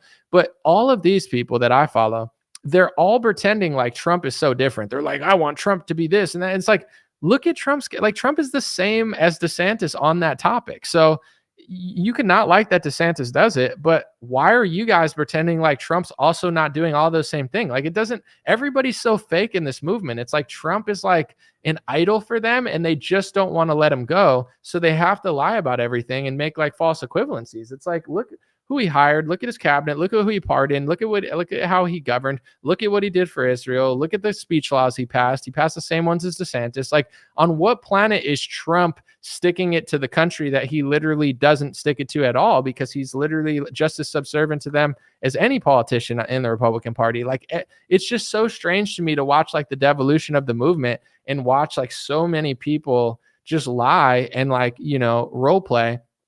I don't understand the dynamic of it, but with Vivek, it's like once he came out, then people just like clung to him and they're like, oh, you're hateful. You're hateful. It's like, I'm hateful. Look at what I said in March, April, May, June, July, August, September, October, November, December, January, February, March, 3 years from 2020 to 2022, right? Look at everything I said. Tell me where I lied. Tell me what I did wrong. I'm not saying I'm perfect, but it's like, I've proven myself. It wasn't popular to say what I was saying in 2020. It wasn't rewarding to go against Trump on issues like lockdowns and stuff. Like, none of this was good for business or career or anything. It was just the truth. And I felt like I wanted to be great at what I did. Not a great, coattail rider, but a great journalist, a great news analyst. Like, I want somebody similar. I want somebody like a Thomas Massie that proved themselves, not somebody that was in China selling pharmaceuticals and on Jim Cramer selling this drug that wasn't going to work, and largest IPO history that crashed to the ground, and, crying during January 6th. I'm not irrational for not wanting that as a president. Like, I don't want that as a president. I don't consider that a leader. Does he deserve a position? Of course. This party's so pathetic and so sold out. He's clearly one of the better ones because it's such a pathetically fake movement. But in general, it's like, I'm not dumb enough or fake enough or like pathetic enough to be like, that's my leader. I love him. I bought all his books. Look at the full context of the video. I watched the full context of that video. He said that he blamed big tech for some of the January 6th situation. It doesn't change the fact that he said he cried at how disgraceful he thought it was when he probably never cried. He's just like an actor. He's a professional schmoozer. He talks like this and says, I cried on that day. He didn't cry. Did he cry? That's pathetic. Did he not cry? He's like that's, but that's what people want in this world. They want to be fans and they want to be followers. So you're following people that are smarter than you. That's just the way it goes. Like, if there's people with billions of dollars that have, financial institutions on their back and they could fund both sides, they're smarter than you, they're richer than you. And if you don't have the money they have, you should have the brain and the soul and the vote. And if you can't exercise those freedoms that you do have or those advantages, and you just say, I'm a professional fan and I get mad at people who think smarter than me, then you deserve to lose. Like, everyone's wrong in the Republican Party. You're not a victim to Biden. You're not a victim of 2020 election. You're not a victim to demographic shift. It's all being earned. You're following liars. You're following Judas goats. You're following people that just show up out of nowhere and you don't even want to question it. Like, why would you win? It's like one team is like really researching and studying and buying the best players and like really wanting to win the championship. And you're just like winging it and doing no research and giving yourself no advantages. Like, there's advantages to be had when you have hundreds of millions of people on your side, but you're not using them. You're being controlled in loops by people that, are not telling you the full truth. So let me know what you guys think. I'll read a few comments, but, I hope that they pan out, but I don't think that things will pan out until Republicans actually like figure stuff out and ask more questions and demand better. If they don't demand better, it's the easiest thing to scam MAGA right now. Like, look at some of the MAGA rap right now that's coming out. It's like 8th wave MAGA rap. It's like, just say things and people will throw money at you. It's like, it's so obvious. Someone said, what foods are high in terpenoline? I don't know. That's a conversation I'm not ready to get in. Someone said, how is Hunter Biden not involved with Epstein? I don't know. That's another video. I know the Epstein stuff came out and they're trying to, say that Trump was complicit, which he probably was, but it's like, no one's going to believe it. It's going to be like left and right. And it's going to be a crazy year. We'll see. Someone said, I cried when Merle Haggard died and I can't prove it. Grow up anomaly. You trust somebody who cried during January 6th? Did you cry during January 6th? I mean, Dale Earnhardt is a guy who died. Like, did you cry during January 6th? Let me know. Who here cried when January 6th happened? Someone said, all it takes is Jordan Peterson to cry for you to clean your bedroom. Let me see. Did anyone cry during January 6th? I didn't. I didn't cry when the lockdown happened. I didn't cry when Trump won the first time. I didn't cry when Biden won. I don't cry over like political events. No, someone said not me. Thomas Massie would make a great president for sure, but he's not. He's endorsing DeSantis. When people can commit an insurrection with only smartphones, that says a lot about U.S. national security. I hear you. Someone said I laughed and paid no attention. Someone said if he did cry, there's no way I could think of him as a man. Like, guys, we're supposed to have the most badass movement in recent history where it's like a guy who cried over January 6th is going to be the most based guy in the world. It's a joke. Someone said I cried when Cardi B became a Republican. Yeah, cried tears of joy, or you were just sad to be on the same side as Cardi B. I don't think she's a Republican. I just think she's like, come on, man. Joe Biden, I don't know why she sounds like a barista, Hispanic, but she's like, Biden, why are you sending stuff to Ukraine, Israel? Yo, I'm not trying to get canceled, but why are we giving money everywhere, bro? Come on, what's up, Biden? I don't know if she's a Republican, but she just realized that they're just giving money to Israel and Ukraine and, not her friends in New York. So it pissed her off, which is a start, Come on, Biden. What the hell, man? I'm trying. My people trying to eat out here, boy. Why are you giving money to Ukraine? I'm just saying, we got people starving. Based and Cardi B pilled. Someone said DeSantis and Massie are good friends. Massie and Chip Roy are campaigning for DeSantis. They are campaigning for DeSantis. I've seen that. Someone said I cry when animals are mistreated. Donna, that makes sense. That makes more sense than crying over January 6th.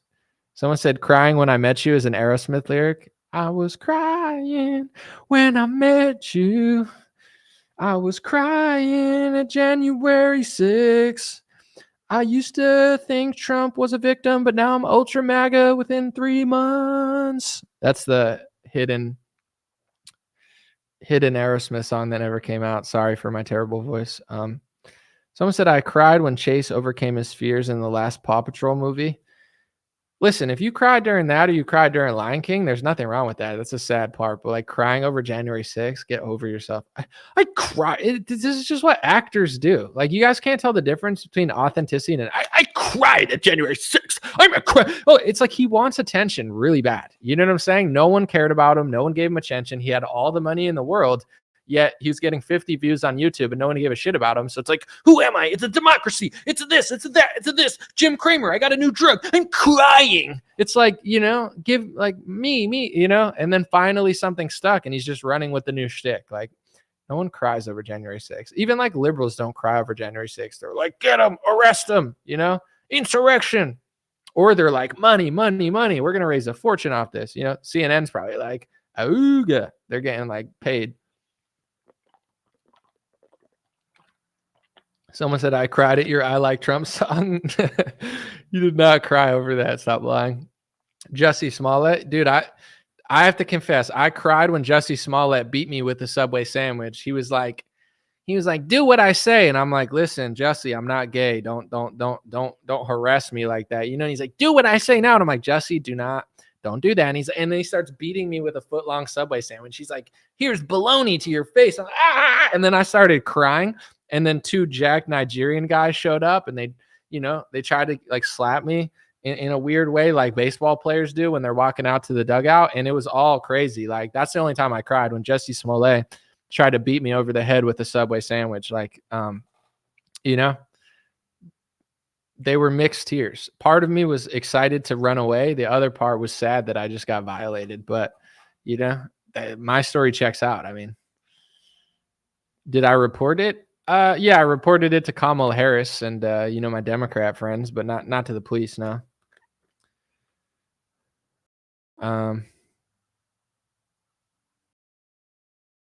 Let me see. Someone said the garlic topping got in your eyes. So there's a lot going on there. All right, Tyler, I'll read your comment because you wrote it like 5 times. You said Robert Clancy Freemason 5-hour video anomaly. You wrote it 7 times. I respect the dedication. I read your comment. Someone said I really did cry when Trump pardoned Kwame Kilpatrick. Dude, Trump's pardon list, it just shows how obviously in on it he is. Like at the end of your presidency, that's when you could really show who you are. And then after your presidency, when you're just a citizen again, dude, Trump like literally is just like, I'm going to show you that I don't give a crap. And everyone's like, he cares about me.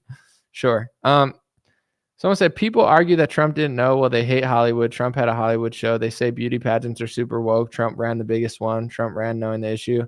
Well, the funny thing too is about like trans, whatever, it's like, oh, the slippery slope. Trump was literally before Caitlyn Jenner on the trans slippery slope. Before Caitlyn Jenner came out as a woman and won the Woman of the Year, or whatever, Trump allowed a transgender pageant lady, man, or whatever you want to call it, to compete against the biological women. Trump was before Caitlyn Jenner on the trans slippery slope. It's interesting. It is what it is, but it's like all these things that Republicans claim to care about. They're like, Caitlyn Jenner did that. It's like Trump did it like 3 years before Caitlyn Jenner. It's true. Look it up. It's like, okay. He like these things that people care about. Like I don't know. I guess it's just easy to trick people. You know, you just tell them what they want to hear and they just like love you. Like Americans are like programmed by sports and like television shows, you know, we're like, I love Vivek. It's like, dude, I could have an easier time like offending someone in your family than Vivek. And you didn't even know who he was a year and a half ago. And you'd literally probably like people love to just like worship these people. I was like, I'm not trying to be a hater. It's just like, I'm not voting for a pharmaceutical CEO after what happened in 2020. It's not happening. You know, I'm not doing it. Like, and I don't think that's the proper leadership for the party. If you do, then like stop. My only point is like, just stop complaining. Like everyone on the right is like, we don't believe in victim mentality. It's not true. They're like, black people need to pull themselves up by their bootstraps. This is why people hate Republicans, because they'll tell black people and Hispanics and women and whoever, and they'll be like, pull yourself up by your bootstraps, blacks. No, I'm just kidding. But, you know, they're like, all right, black people, stop playing the victim, pull yourself up by your bootstraps and stop perpetually playing the victim. If you actually believe that, I got your back. And it's like, it's a bold statement to make. Thomas Sowell, everybody makes it. Larry Elder. I actually 100% agree. I got your back. But if you say that and then you constantly play the victim all the time, this is why everyone hates you, because you guys are hypocrites. Like, I'm against trans slippery slope, but you're literally going to worship the guy who brought the trans slippery slope to America, Donald Trump, you know, with his pageants. Look it up. It's like you tell black and Hispanic and women not to play the victim, but you perpetually play the victim of the own election that your party sold you out on. Like, Republicans are professional victims. Trump's the victim of this. I'm the victim of this. We're the victim. How are you the victim of the FBI that Trump hired the guy that's there now? Like, you're the victim. You're the victim of Stockholm syndrome. Stockholm syndrome is when you fall in love with the slave master. That's what you're the victim of. You have Stockholm syndrome like the left does, and you keep running back to the person that said you up and acting like they're not setting you up. It's like, that's, you know, that's why people don't like it.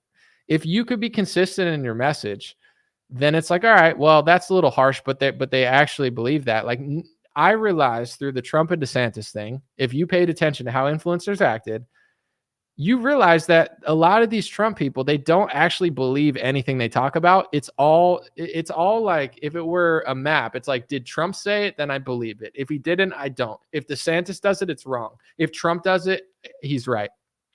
All of these like edgy definites that people take, they don't even believe them, which makes everybody else not like them. Because it's like, you don't even believe these like lines that you draw. You only have the lines for liberals or other demographics, but you don't even stick to them yourself or have the same self-awareness to apply it to yourself, which makes people despise you. And then they end up liking liberals better because they're degenerates, but they're not claiming to not be. You know, you find like an atheist liberal that wants to have like gay brothels and stuff, and they're not pretending to be Christians. They're like, I don't believe in God. They're like, I'm in Congress, like, making love to people on camera. Like, it's like, ew. But they're like, I'm not pretending to do anything else. And you're like, all right. And then some people prefer that, but then you're like, you know, you'll have these like divorced wives, like, why don't you stop divorcing? It's like, if you did that, then like maybe have a little bit of compassion for others that do it. Listen, my life's not perfect, but it's like, if you do things, I think it's better to have compassion for things that you also do. If you literally have no compassion for shit that you're doing and you're just yelling at other people, but then doing the same thing, naturally people don't like that. You know, they'd rather go to the degenerate that's not claiming to like do all these things, you know? Like, it doesn't work. Someone said, I cried when Obama made gay marriage legal. It was a spiritual thing from God via the Holy Ghost. Did you cry when he made it? Did you really? I'm not judging you. I'm not mad at you, but like, did you literally cry? Like when Obama says, okay, the gays could get married like the straights. Okay. Okay. We've had enough of this straight homosexuality, homophobia. Okay. The gays can, okay, get married in churches now. Okay. And Macklemore's going to drop a bunch of weird propaganda music about gays. Okay. All right. Let's relive it. Did you cry? I'm not knocking you. I think that's like a righteous cry. You know what I'm saying? It's fast. Like, did you really though? Like, I'm saying like tears coming down, like that happened and you just start bawling. I'm not mad at it. I just think it's like, Interesting. I just want to know if you're really being sarcastic or serious. I believe I cry at certain movies, you know, they just hit a chord and I tear up. But someone said Obama promised to fundamentally transform America. He did. He fundamentally transformed gender into not mattering. Someone said I was bent over a double weeping in the spirit. Nothing wrong with that. That's a righteous cry. That's the Lord in you just throwing tears out your eyes. I'm not mad at you. I just wanted to know, because sometimes people say things and I can't tell if they're being serious or not. Someone said, what do I think about Ashley Babbitt? Did she F around and find out? I mean, here's what I will say too, to everybody that like is not saying this. If you go, and there's people that have all sorts of crazy theories about Ashley Babbitt. I don't. I assume that she was like a real Trump supporter that just got shot by a guy who shouldn't have shot her and didn't need to do that. But here's what I will say that nobody else will say. Everybody's playing the victim of that. First of all, if it were all real, which I think it was, if you go to her Twitter feed, it was filled with like QAnon, Linwood, like the craziest, like Trump is going to save the world. Like she believed that stuff. She believed she was going to the Capitol and Trump was going to arrest the deep state. She believed that she was going to the Capitol and Trump had a secret plan. She believed she was going to the Capitol and the police weren't really there for them. They were there. Like she believed all those theories. I looked at her Twitter feed before they took it down. She was retweeting some of like the most cued out stuff ever. With that being said, you know, if you're one of these propagandists that told her this stuff and you're one of these people that allowed it and didn't counter it, it's like, that's what happens when people, especially people that are in the military and have that in them. You know, if you've been in the military, you know, you have like a different switch. You've been at war. You've really done it. Like, you know, you could turn on and off real fast. Like she believed all that stuff. And when it didn't happen, like a lot of people, she freaked out, you know, it's like, and I'm not saying that the cop should have shot her. He shouldn't have, but it's like, she also shouldn't have jumped through the window. She shouldn't have been freaking out. Like, these are also things that people won't admit. It's like Republicans want their supporters to get set up and then they're going to like, why not take a little bit of accountability? And like, we should have countered some of that. Like we should have told the truth. We should have let them know. We hope that Trump has a plan or something, but at the same time, like this Q stuff is nonsense. Like Simon Parks is a pathological liar. X-22 report is one of the most demonic grifters out there, brainwashing MAGA moms. I mean, that guy's a garbage person. But no, nobody wanted to do it. Everybody was acting like Linwood was telling the truth. Everybody was acting like these people really had a plan. And a lot of people, not everyone, because some people handled themselves fine, but some people like freaked out because their fake reality is now melting down, and in their head, they think it's what it's not. And now they're like, they think they're fighting some righteous battle that isn't even real, you know, for a bunch of people that couldn't give two shits about them. And all you have to do is look at the pardon list. Which one of the nonviolent January 6ers who didn't die, who ended up in prison, which one of them got pardoned? None of them. Do you know who got pardoned? A foreign spy who was in jail for 20, 30 years in America, who sold our secrets to other countries. And Kwame Kilpatrick and a few rappers that, you know, I like Lil Wayne and Kodak Black is cool too, but it's like none of Trump's biggest supporters got, you know, nonviolent pardons. He doesn't give a crap about people. So, you know, as much as we could play the victim about that event and say that it shouldn't have happened, you know, can we take accountability? And what about all these grown men that lied to women like that and told them that these things were happening when they weren't? You know, these people are still lying to people every day. And guess what? All the MAGA people that are talking about Ashley, they don't counter that propaganda. They feed into it. They're raising the new era of these people that are going to get tricked again. So it's like, how many people that use Ashley's name and say it shouldn't have happened, how many of them counter all the trumped out Q propaganda that led her to believe all that stuff? None of them. They go on these shows, they talk to these people, they don't counter them. They say, as long as you like Trump, it's fine. It's bullshit. You know, and it's sad because it shouldn't have happened. And here's what I will say too. And this just shows both sides.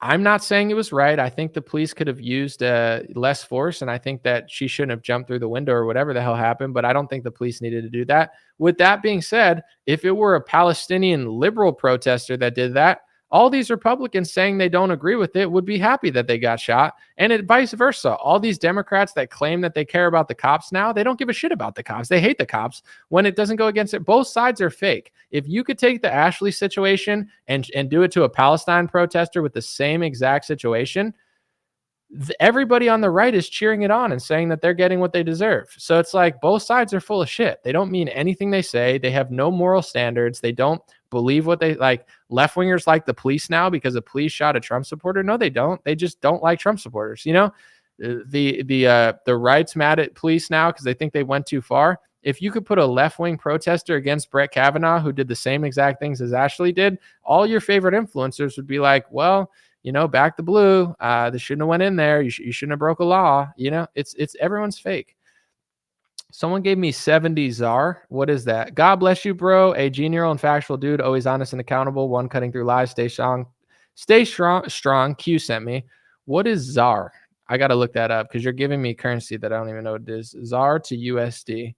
Oh, it's South Africa. Sweet. How much is 70 czar? What are you throwing pennies at me? Let me see. ZAR to USD. What's 70 ZAR? Sorry, I've never heard of this currency. It's fascinating to me. Dude, I love South Africa. Shout out South Africa. We'll get it popping soon. 70 ZAR is, let's see. Sorry, I got to do this and then I'll read the other super chat. 70. Oh, it's $3.76. Thank you for that. Hopefully they convert it for me because I don't know where the hell who's going to take my ZAR. Hopefully they convert it. I think they do. All right, I'm gonna read another super chat. I think I got another one. Oh, it's you again with more ZAR. Thank you. Same message. All right, I'll take my $7. Someone said Trump got $250 million on January 6th. Everyone else got prison and life ruined. Yeah, and how did he spend that money? The only one who I saw talk about that was Cernovich. Cernovich kept saying that. He kept saying, where did the $250 million that Trump raised go? And everyone's like, shut up, you're a hater. And he's like, where's that money? He could be doing all these things with that money. Where's the money? No one cares. Like the whole movement is like a setup. It's like a circular loop setup where once you get in trouble, they raise a crap load of money. Trump makes a shitload of money. CNN makes a shitload of money. And then everybody plays like the victim. The CNN is the victim. You know, Vivek is crying. Trump's raising a fortune. Oh no, my mugshot. Oh my gosh, I made more money and I'm popular and I'm going to win the primary now. Oh no, this is so bad.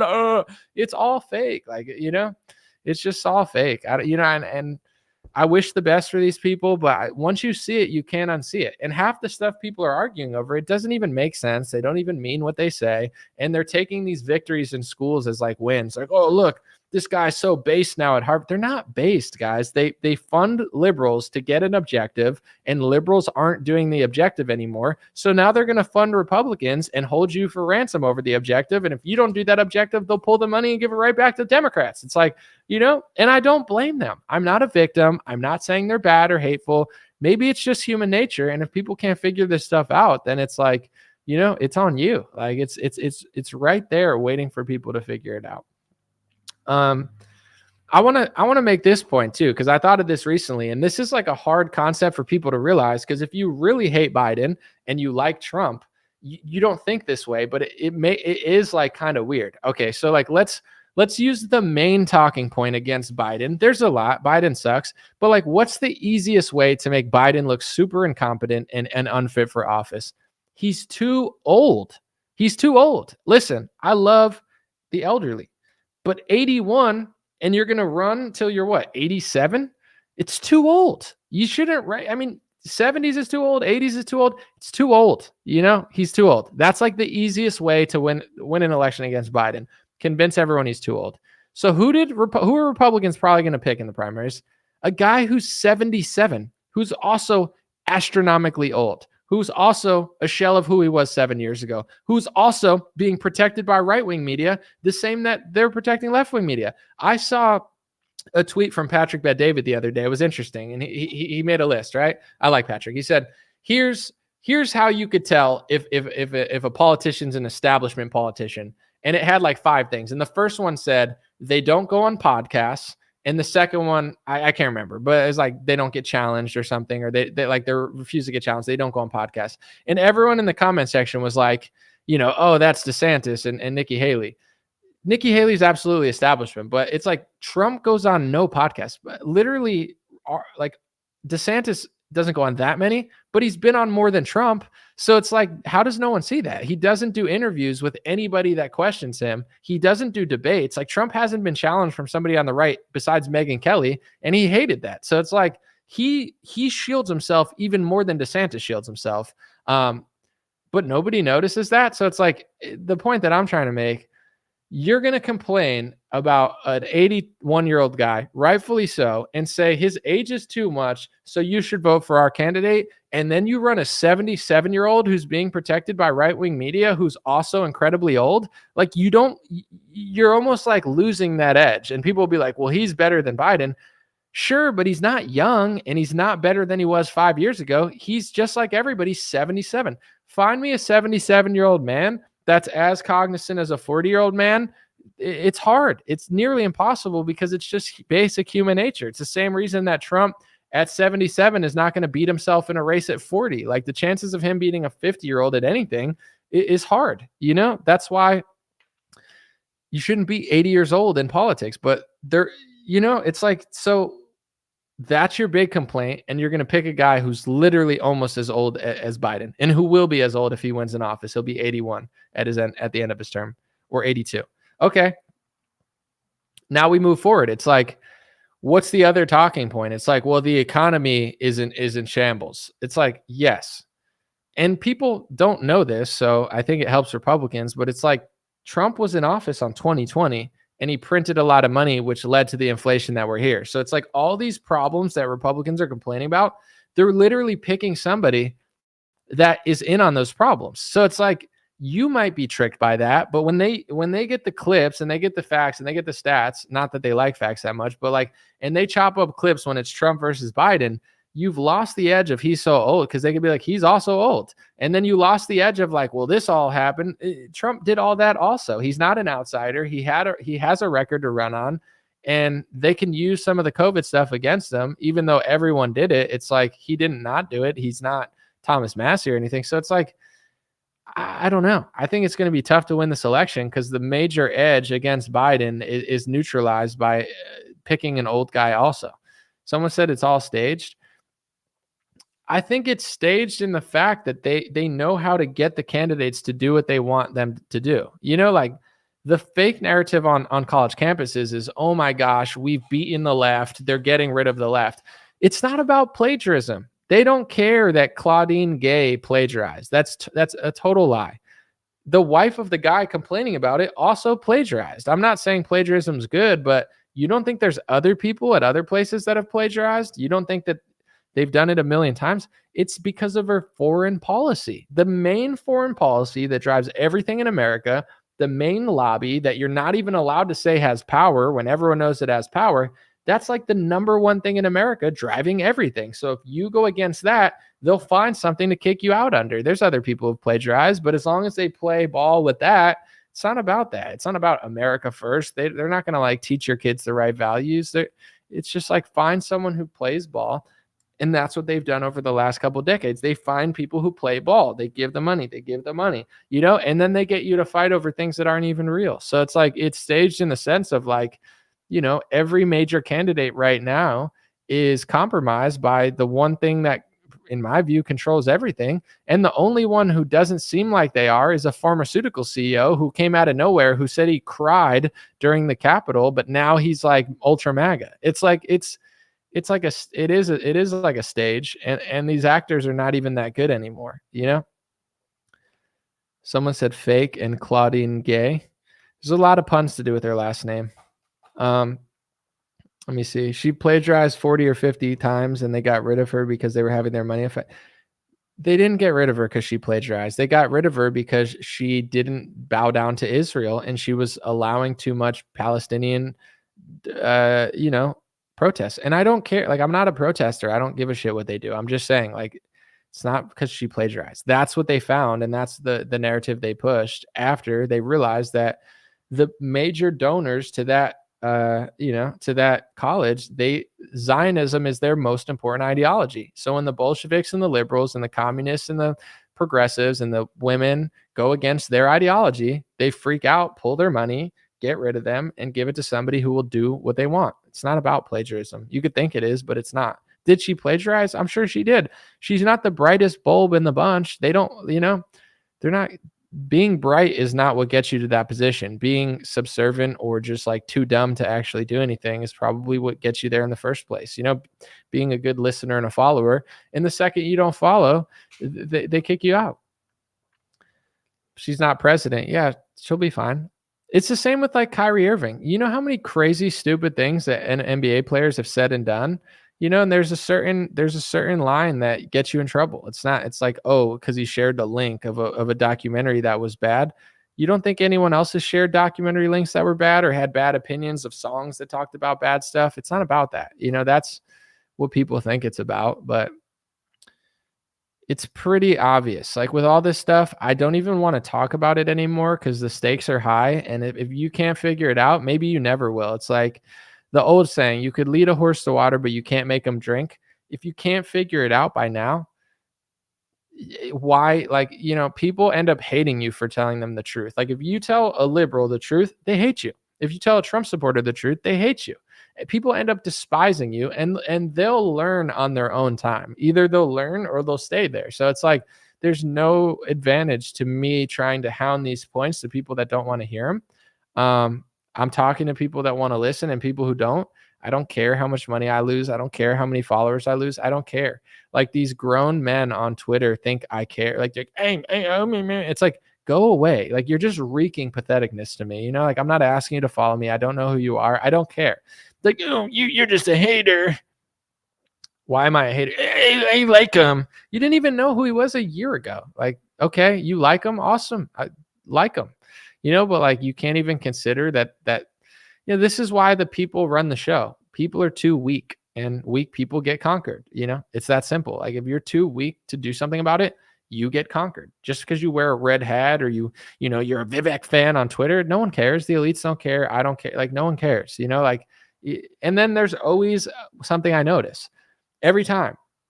They retweet Cat Turd. They retweet Benny Johnson. Their favorite sports teams are in their bio. I love sports, but it's like my identity doesn't revolve around it. Although I'm a massive sports fan. I love playing sports. I love watching sports.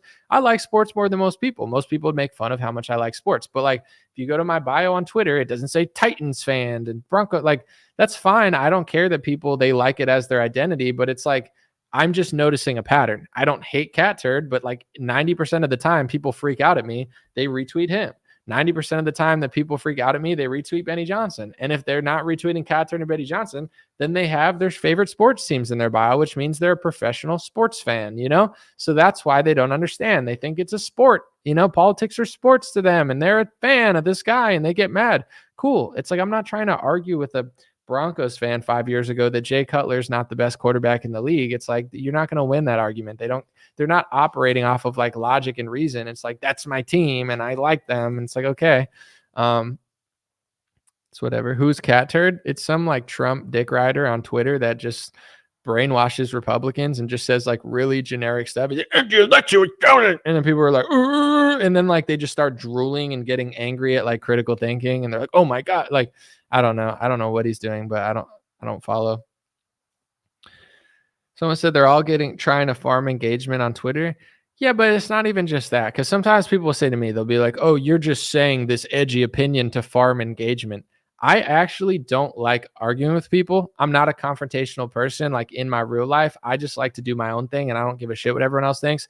But in general, it's like, I'm not saying these things for farming like engagement. I believe these things and it's not, there's other things I could do to get more engagement that are more popular. It doesn't get engagement as much as people think when I say something edgy. Sometimes it does because it's true and a lot of people agree with it. But, some of these people, I don't think they're just farming engagement. I think that's their team. You know what I'm saying? They've never grown up. They're like high school people that this is their team and they're just fighting the other side.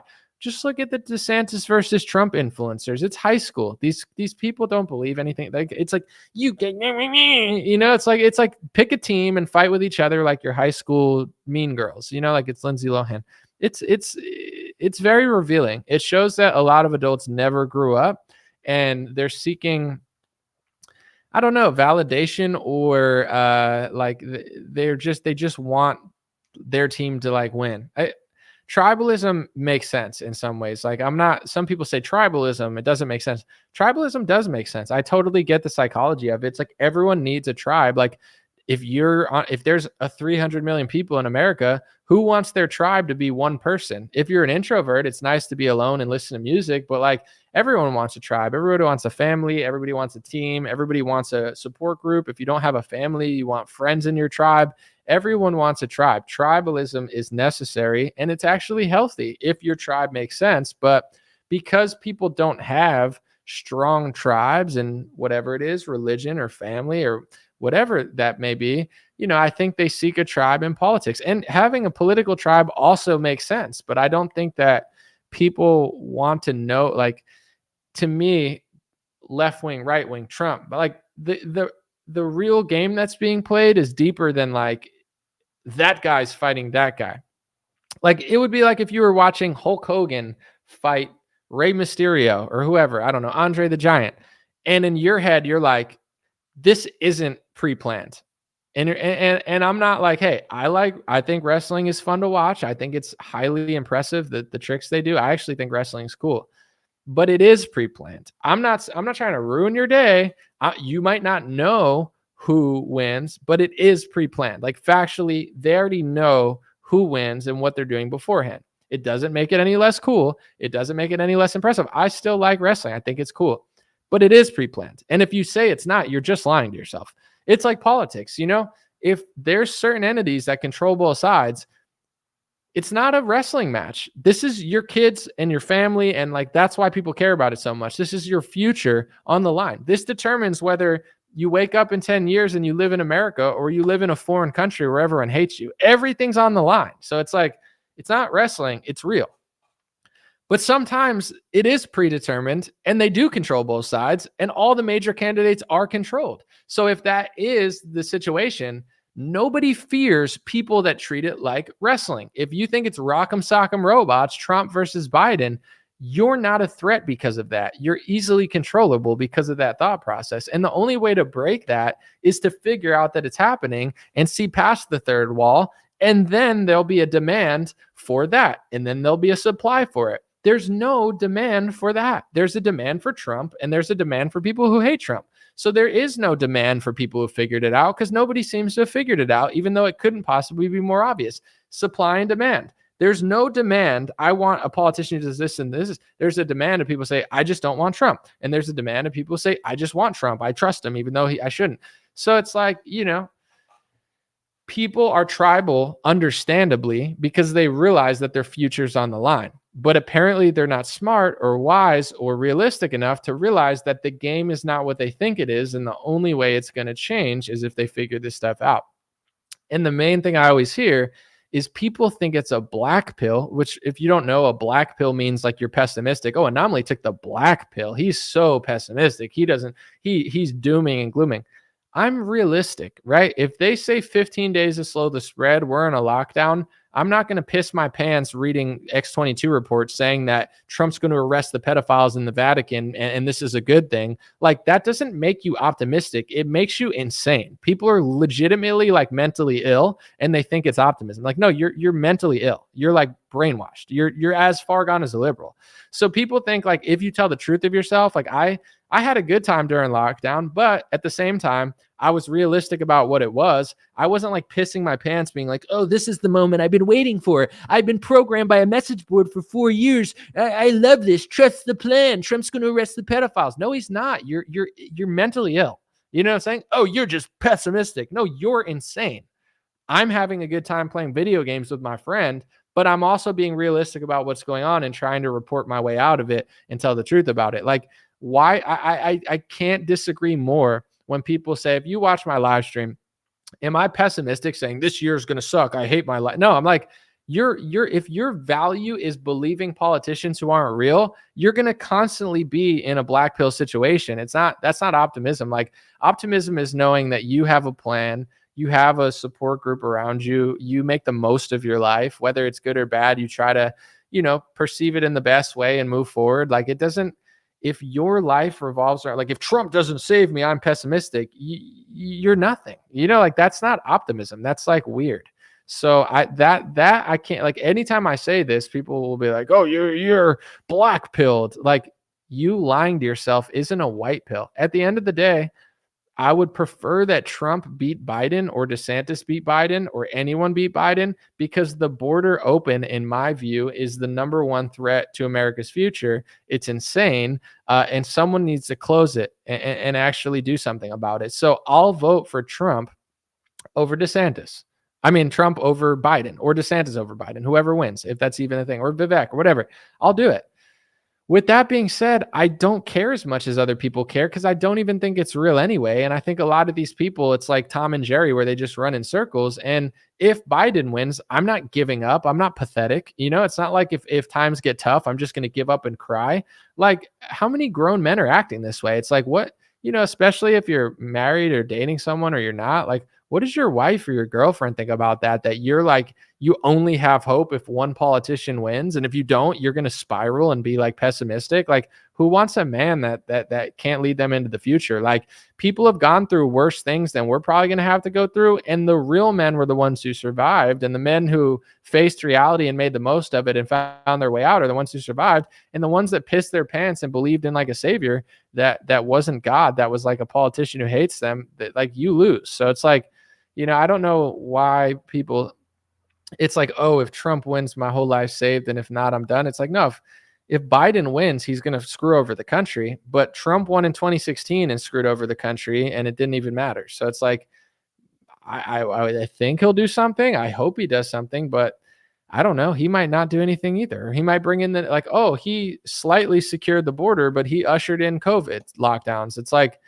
how is that any better? Oh, he didn't start any foreign wars. Yeah, but he started a domestic psyop that almost destroyed the country 50 times worse than the foreign wars did. It's like, if there's one thing that domestically destroyed America more than Afghanistan, Iraq, and all the foreign wars, it would be the COVID situation that Trump was in on. Like, his term wasn't good. He didn't save us. He actually buried us in a deeper hole. So I hope he's better than Biden. But he also, this whole narrative with like Vivek dick riding Trump and the Alvin Bragg, it took people away from having any accountability for what happened in 2021, 2022, 2023. Trump supporters don't want to talk about it. They're like, move on from COVID already. You wouldn't be saying that if Trump wasn't running. You want to move on from the COVID stuff, and you don't want accountability for COVID because Trump was in on it and you like Trump. If someone else was running and Trump wasn't even there, you would want accountability for COVID, whoever did it. But it's like the elites are just smarter than people. You know what I'm saying? Like, they just are, apparently. I don't want to believe they are. I believe in people, but it's like,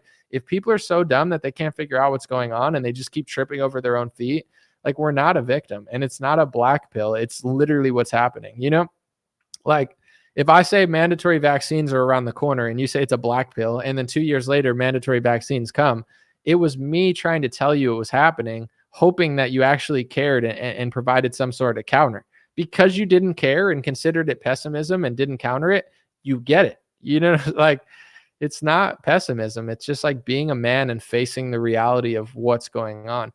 I don't think that Republicans are going to win Texas in 10 years. I'm not pessimistic. It's basic math and demographics. Like, if you go to London, I've heard that London, it's like white people are starting to be the minority. If I said in 10 years, it's going to be an even bigger minority, oh, you're just pessimistic. No, it's basic math and demographics. Like, the number one baby name in London is Muhammad. So when those kids grow up, like Elon Musk always talks about, if the elementary schools are 90% Arab and 10% white, I'm not saying they are, that's the future. Like, that's what it's going to be in 20 years. It's not going to be 50-50. And if that's the demographics and that demographic votes a certain way, you lose. Like, you're not going to win an election. So if Hispanics vote 60 to 70% for Democrat, which they do, despite all the shit that you hear from like right wingers saying that they don't, they do. I'm part Hispanic. It doesn't matter how I vote. It's a statistic. And Texas becomes less and less white and more Hispanic. You lose Texas in 6 years. Like, you could pretend like you won't. Maybe you could switch the scales, or maybe you could flip demographics, but It's going to be very difficult. And Democrats are playing chess and Republicans are playing checkers, and they're going to lose. And they know you're going to lose. That's why they don't give a shit how fake they are. That's why Gavin Newsom smiles, and he knows he's never going to lose an election in California. He's just not. Or Democrats are never going to. And it's like, who is the reason that Democrats win every election now? It was Ronald Reagan, everybody's best friend, who did the, amnesty for 2 million people, and now they'll never win an election again. Your biggest heroes are the ones that are the reason you're not, like, it's sad. It's unfortunate, but it's like, why is there so much inflation? Because of your other hero, Donald Trump, printed more money than God knows what, and then handed the keys to Biden. And he's in on it also, but people don't want to think that way. So I'm preparing for the inevitable collapse. I'm not pessimistic. It's just like, I can do math. I'm not an idiot, It's the same reason during the pandemic. Look at my reporting, March, April, May. Why was I more accurate than 99.99% of influencers? Why? Because I did the math. They weren't doing math. They're idiots. They're not journalists. They're professional dick riders. They're selling Trump merch and just repeating whatever he says and seeing things through the lens of what the Democrats versus Republicans say. They're not smart enough, or they're too fake, or they know that there's more money to just run people in circles with a fake fairy tale narrative. There's a reason my reporting was accurate. I did the math. There's numbers. I'm not even like a math wizard or anything, that like, I didn't even go like high level, like algebra, geometry or anything. It's just like, this is basic math. It's like third grade math. Here's the COVID cases. Here's the amount of people. Here's how they're testing. Here's why they're testing. Here's the death per capita. Here's all the lockdown countries. Here's the non-lockdown countries. The math was available for everyone. It's the same with demographics. It's inconvenient math, so everybody ignores it. And I wouldn't be surprised if Trump is a controlled opposition Judas goat to implode the Republican Party and make sure in the 10 years that you could actually do something that no one does anything. I hope he's not, but it's like the chances of him being the guy to just plug up the conservative movement, and same with Vivek. He might be the real deal, or he might be the guy who's plugging up the hole to make sure that no one else that cares about all these topics does anything about it. And now they have two people there that everyone's enthralled with that aren't going to go the full distance when they need to go the full distance. Or, maybe they U-turn and maybe populism works and people actually demand it. If Trump wins, which I think he's going to lose to Biden, because I think that MAGA is completely unaware of how much people hate Trump and they live in their own little Mar-a-Lago world. They don't realize how unpopular he is outside of people who like him, but in general, and how much energy there is driving the opposition of him. But in general, say he wins, it'll be interesting because like now Trump is president and his supporters, even though they do love him a lot, they're going to expect something more. I would hope, right? If Trump wins, is MAGA going to say, trust the plan if he doesn't do close the border on day one? I would hope not. I would hope everybody would be on my side being like, all right, do something, dude. So if he wins, which I hope he does, if he runs against Biden, it'll be interesting to see how much his base is willing to push him and how much they're just going to sit there and make excuses like they did last time. What do you think? I'm not sure. I don't know if he'll get in. I don't think he will. But if he does, do you think people will kind of push against him or not? Someone said Trump for freedom cities, aka smart cities. I mean, that's the thing. You tell somebody that you're doing smart cities or grid cities or liberal federal government cities, and they all freak out. When Trump makes a video and says 15, what does he call it? Freedom cities. The federal government's going to create freedom cities.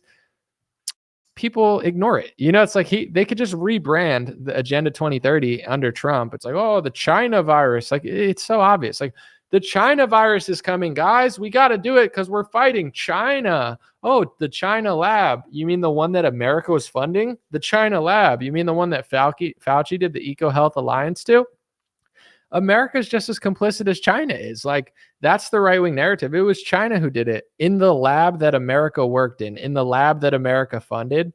The patents for these vaccines they're being sued over like 2013 patents or like, oh yeah, we're so innocent. It's just China. Totally. Did China lock our country down? No. Did China print our money? No. Did China force vaccinate people? No. Did China do a vaccine mandate in America? No, it's all America. America abuses you and then they blame China. China abused their own people. I'm not saying they get a pass, but it's like the left blames Trump.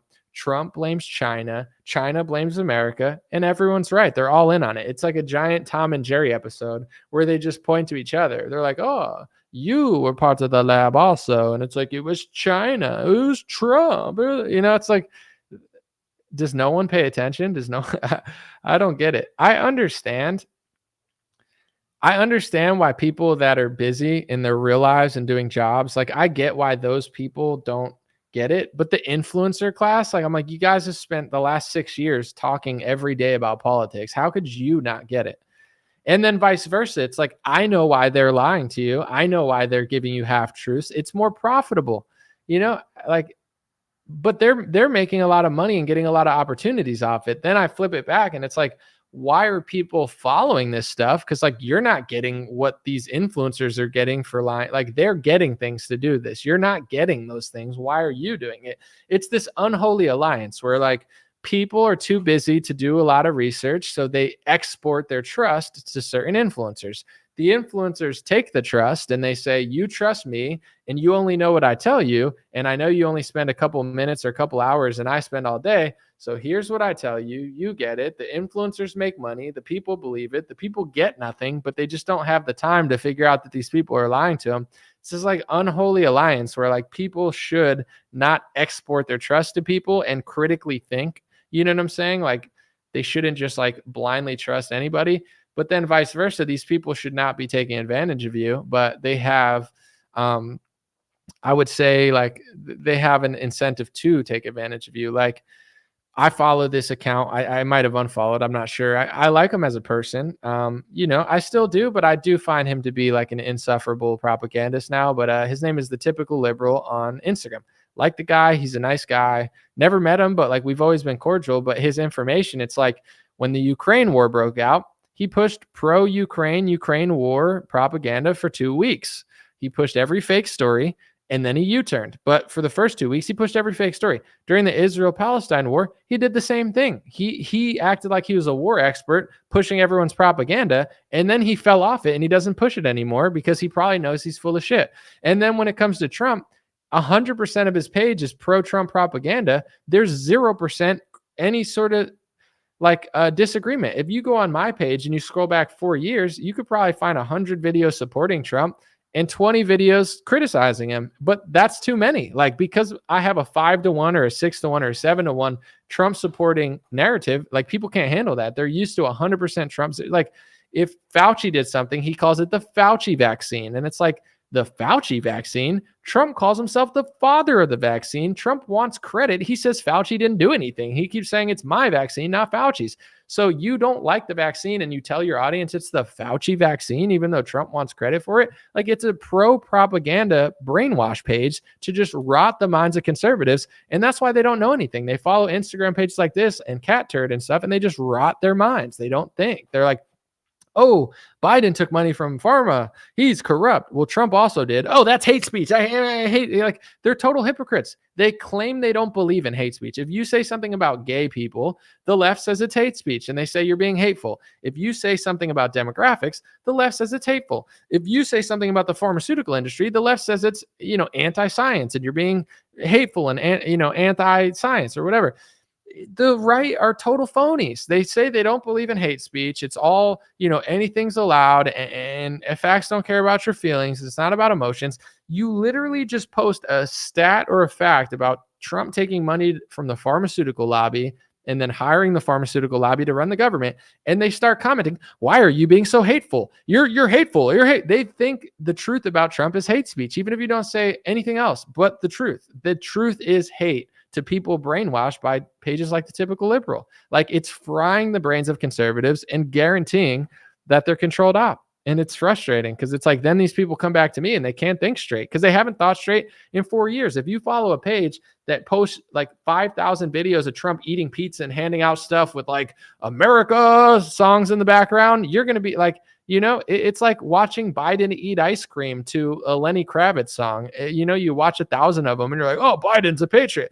They're doing the same thing with the right, with Trump. It's like senseless, mindless propaganda that just makes him look like a superhero. Did you guys see the video? It's called God Loves Trump or something, or God Made Trump. It's like, we needed an outsider and God made Trump, somebody to kick ass and in the morning fight the deep state. God made Trump. And it's like the whole thing is basically, and like God made everything. God also made the shit that a monkey takes in his hand and throws it in your face. Like if a monkey shits in his hand and throws it in your face, God created that shit. Are you happy with the shit being thrown in your face? No. Who wants poop thrown in their face besides that, but that's also God made. God made everything on this planet. But it's like the whole thing is like God, it's God's will. It's like, dude, the right is as bad as the left. They're like literally as crazy and brainwashed, but neither side wants to admit it. It's just them. It's just them. It's both of you. You're both useful idiots. You're fighting like rock'em sock'em robots, and the real elites are like 3 layers above you, laughing hysterically and thinking that you're cattle. That's why this new who do I want? I don't care. It's a cattle battle. Do I want the pharmaceutical CEO who pretends like he's my best friend? Ron DeSantis, who passes speech laws for a foreign country but does everything else good? Or Donald Trump, that's just as sold out as Ron DeSantis on that topic, but everyone pretends like he's not and hysterically shills for big pharma? I don't care. Or RFK, that is so real about every topic except for the one topic that controls all politicians, except for Thomas Massie. I don't care. It's a cattle battle. Will I vote in the primary? Maybe, but I don't care. Trump will probably win because he's Trump. He'll probably win. And then God knows what's going to happen over this next year, because you got liberals they're just creating like these like stupid talking points and circuses and court dates. And it's just like, hey, let's waste all time in circles. Oh, he's off the ballot. He's on the ballot. He's off the ballot. He's on the ballot. He's on the ballot. He's on the ballot. He's off the ballot. It's like, wah, wah, wah. I don't care. Someone said Sticks now admits by mistake that Anomaly was kind of right. I was 100% right, and I stick to what I said. I know I offended people. I probably lost followers, but I said, if you're too dumb to figure out what I'm saying here, then you're too dumb to watch my channel. You should listen to him, because clearly he's giving you guys stupider things that are on your level. Yeah, that's not the nicest thing to say to your audience. Oh, he thinks I'm stupid. No, I didn't say the audience was stupid. I said what we were talking about in that debate is so mind-blowingly obvious. If you can't figure it out, I don't care what you think about me. I don't care if you think he did an ad hominem or I did an ad hominem, or I should have been nicer, he should have been nicer. The premise of the debate was, I said that Trump printed $6 to $7 trillion. I don't even know how much money he printed.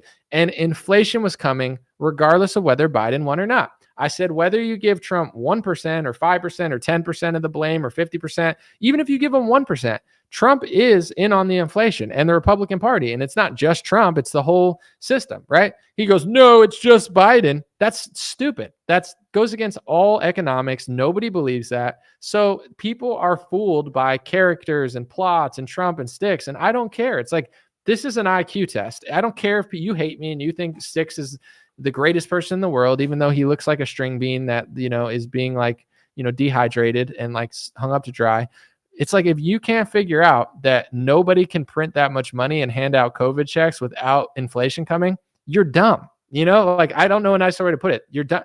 This is not a hard concept. There's other things I talk about that are very difficult. It's like, listen, everyone's not going to get this. This is not difficult. This is like telling a 3-year-old, ba, badle, like, it's that easy. Someone said, Gordon said, let them leave with a super chat. Yeah, I don't like, people think someone will comment, I think this way. That's great. I appreciate it. I read some comments, but like, people think I'm like begging for their attention. I have too many followers on Twitter. I don't care. It's like, the last thing I want is a bunch of beta male Republican guys crying in my comment section. Like, go be a man. I have 273,000 followers. Like, you think I'm going to notice if one person unfollows me? I don't give a shit. I want you to unfollow me. Sometimes I purposely say stuff, not just for edgy content for the clicks and money. I say it hoping the beta males will unfollow me. Like, I'll say things hoping people unfollow me. I'm like, please leave. You're dumbing down my entire audience. Like, but I ain't feel this way. Cool, bro. I don't like, whatever, it's fine. It's probably not good for business, but I don't care, Someone said, I wonder how much Sticks is made with his Trump shilling. I don't like, I have a rule. It's like, I don't watch people that make me dumber. I don't care if it's left wing or right wing. Like, is there something? And this is what I said about Trump and RFK. And it's a profound concept that isn't that profound, but it is true. I would probably vote for Trump over RFK. But I would rather listen to RFK over Trump. Why? RFK actually makes me feel smarter and tells me things I didn't know and things that I could look up and research that he's actually telling the truth. Like Trump, I mean, his book, The Real Anthony Fauci, is probably smarter than anything Trump's done in the last 6 years. When you listen to Trump, he makes you dumber. He's been saying the same 5 things in loop for 3 years. This is why MAGA has gotten so dumb. It's because Trump used to be a real person. Trump used to be smart. He used to say intelligent things, and he used to talk about a lot of topics, and he used to weigh in on like everything in America. His Twitter was amazing. From 2016 to 2019, he's got the best Twitter account of all time. He's my favorite Twitter user ever. Trump from 2020 on, especially after he lost the election, he's been like a puppet. He's been a clown. You know, he's not saying anything. So it's like, I get dumber listening. If I listened to Trump for an hour and believed everything he said and didn't think, I'd be stupid. You know, so like the people in the Trump movement have been getting dumber and dumber because their leader is stupid. Like, listen to RFK for 3 hours. You literally learn things. You get smarter. He tells you about liability shields and stuff. Trump is like a clown. You know, like he's just rotting the brains of his movement. I can't listen to him. You know, I'd rather listen to RFK 10 times out of 10. I'd rather listen to like a Theo Vaughn podcast and laugh. At least I'm laughing. Or I listen to MMA podcasts and learn something from high level martial artists. I just have no desire to listen to people that make me dumber. So with Styx, I knew he was like a scrawny atheist, demonic, demon. But I thought, he was like somewhat intelligent, but like everybody else that rejects Christ and God, they end up, becoming like Sam Harris. Like, they just like lose their minds and like completely end up being idiots. But I thought Styx was smart. That's why I was so blown away when I was debating him. Like, I didn't know how dumb he was. Like, people thought I was like, it's like ad hominem. Like, no, I'm in real time thinking that this guy was smarter, realizing how fake and dumb he is. Like in real time, just being authentic. Being like, dude, I thought you were at least smart. It's like Sam Harris 5 years ago. Everyone's like, he's so smart. Now he's dumb. Like, you're like, oh, this guy's stupid or fake. You can't tell, like, is he fake? Is he stupid? He's having like, Sam Harris is having this like ego meltdown. You know what I'm saying? Like his ego's so big that he's a re-rard. You can't say that word anymore, but it is a great dictionary word that has nothing to do with making fun of people. It's like a real actual word, the same way like slow down is. But anyway, I don't know. In that debate, I was like, damn, this guy is he's either really dumb or really fake, because there's no way anyone would believe, like, I was like shocked. I was like, are you really trying to trick people into like believing this? And then people believe it. It's like, it doesn't matter how much money Trump printed. It didn't lead to inflation. It was all Biden. It's like, no, nobody believes like, and someone said now they're like, oh, he's indirectly saying he was wrong and Anomaly was kind of right. I wasn't kind of right. I was 100% right. And I don't care if you hate me and think he's the smartest guy in the world. I was right. He was wrong. And if people can't figure that out, they're dumb. Like it would be like me debating like Donald Trump and you liking me a lot. And I'm like, if you put 15 vaccines in your head, you'll turn into Turbo Man. And Trump goes, no, you won't. Putting 15 vaccines in your head won't turn you into Turbo Man. And half the people listening are like, oh, Anomaly's right. You can put 15 vaccines in your head and turn into Turbo Man. It's like, no, you can't. It's not like a debatable topic. There's a lot of debate. Like, will Trump do a good job next time? Debatable. Will Vivek turn out to be amazing? Debatable. You know what I'm saying? Like, is this debate? Like, there's a lot of things that are a gray area that only time will tell. The inflation thing is not debatable. It's not a debate. It's like, oh, if Biden prints money, inflation comes around the corner, but if Trump does it, it doesn't. It's like, are you stupid? Are you fake? Like, are you a plant to make people stupider in the Trump movement, or are you just fake? I don't get it. Let me see. It's basic economics. And the dumbest thing is everyone knew this before COVID. Like, the big talking point before COVID was Andrew Yang is a scammer. Remember Yang Gang? Andrew Yang's like, I'm Andrew Yang. I'm so cool. Oh my gosh, I'm just like you. Yang Gang, Yang Gang, Gang Gang, Yang Gang. He was Vivek before Vivek. He just never caught on. I'm Yang. I'm Yang Gang, Gang Gang, Gang Gang, Gang. Shut up, Andrew Yang. But in general, it's like he was coming out and he's like, you know what would be cool? Universal basic income. Yang Gang. Oh, Yang Gang. Let's do universal basic income. And all the conservatives were like, you can't just print money and give it to everybody. It's going to cause inflation. And then once COVID comes around, Trump's like, I'm going to give everybody a COVID check for $1,600. And it's like, you can do that. And someone's like, I needed it because I had no business. Yeah, that's called communism and socialism. Your business gets shut down by the government. Now you're poor because the government took your job away because of a virus. And now because you're poor, you need money from the government. I'm not saying you didn't need the money because it's now a communist country. You need the money because they shut down your job. And when you get the money, you pay for it later. You can't just print money out of thin air and give everyone money. Doesn't matter if you're AOC, Yang, or Trump. So when Trump did all that, inflation was coming anyway. Did Biden make it worse? Of course. Is he innocent? No. But you're an idiot if you believe Sticks, Hexenhammer in the debate. It's not debatable. There's a lot of things I say that I don't give a shit who you vote for. If you think Vivek's going to pan out, I don't know. My analysis is my analysis. Vivek might turn out to be George Washington. Only time will tell. I don't think so, but whatever. It's debatable. This is not debatable. You can't just print money and expect inflation not to come. And his whole premise of the debate was Trump did it, but it didn't matter, not even 1 or 2%. He's a stone cold idiot or a stone cold liar. So I called it like I saw it and said he's an idiot or liar. People are like, you're ad hominem attacks. Like his audience is the equivalent to like a pseudo intellectual Sam Harris audience. They say big words, they talk in, profound statements that sound so intellectual, but they're idiots. Like Sam Harris can probably use a 10-syllable word you've never heard of, but he's stupid. You know what I'm saying? I can make Sam Harris look like Gollum from Pokemon, a rockhead. He's a dumbass or a liar. And his ego is so huge that he's making a mockery of himself every day. Or he's just a demon and his soul is black. But in general, you get to like Sticks. He's like the atheist, demonic, scrawny, fake libertarian Trump dick rider version of Sam Harris, where it's like, oh, he said an ad hominem attack. It's like the premise of the argument doesn't matter whether I'm respectful or call you a doofus. Like, yeah, you could use an, if I'm ignoring the conversation and being like, you're an idiot, and I don't even have to explain myself.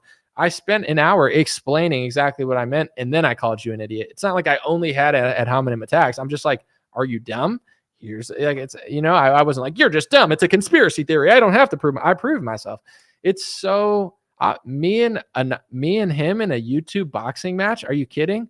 I'm 6'3", 200 pounds. He's a stick. He looks like a grasshopper. It's not debatable. Let's do a boxing match. That would be fantastic. I would love that. But make sure, you'd have to make sure there were medics on the side because it's not going to last very long.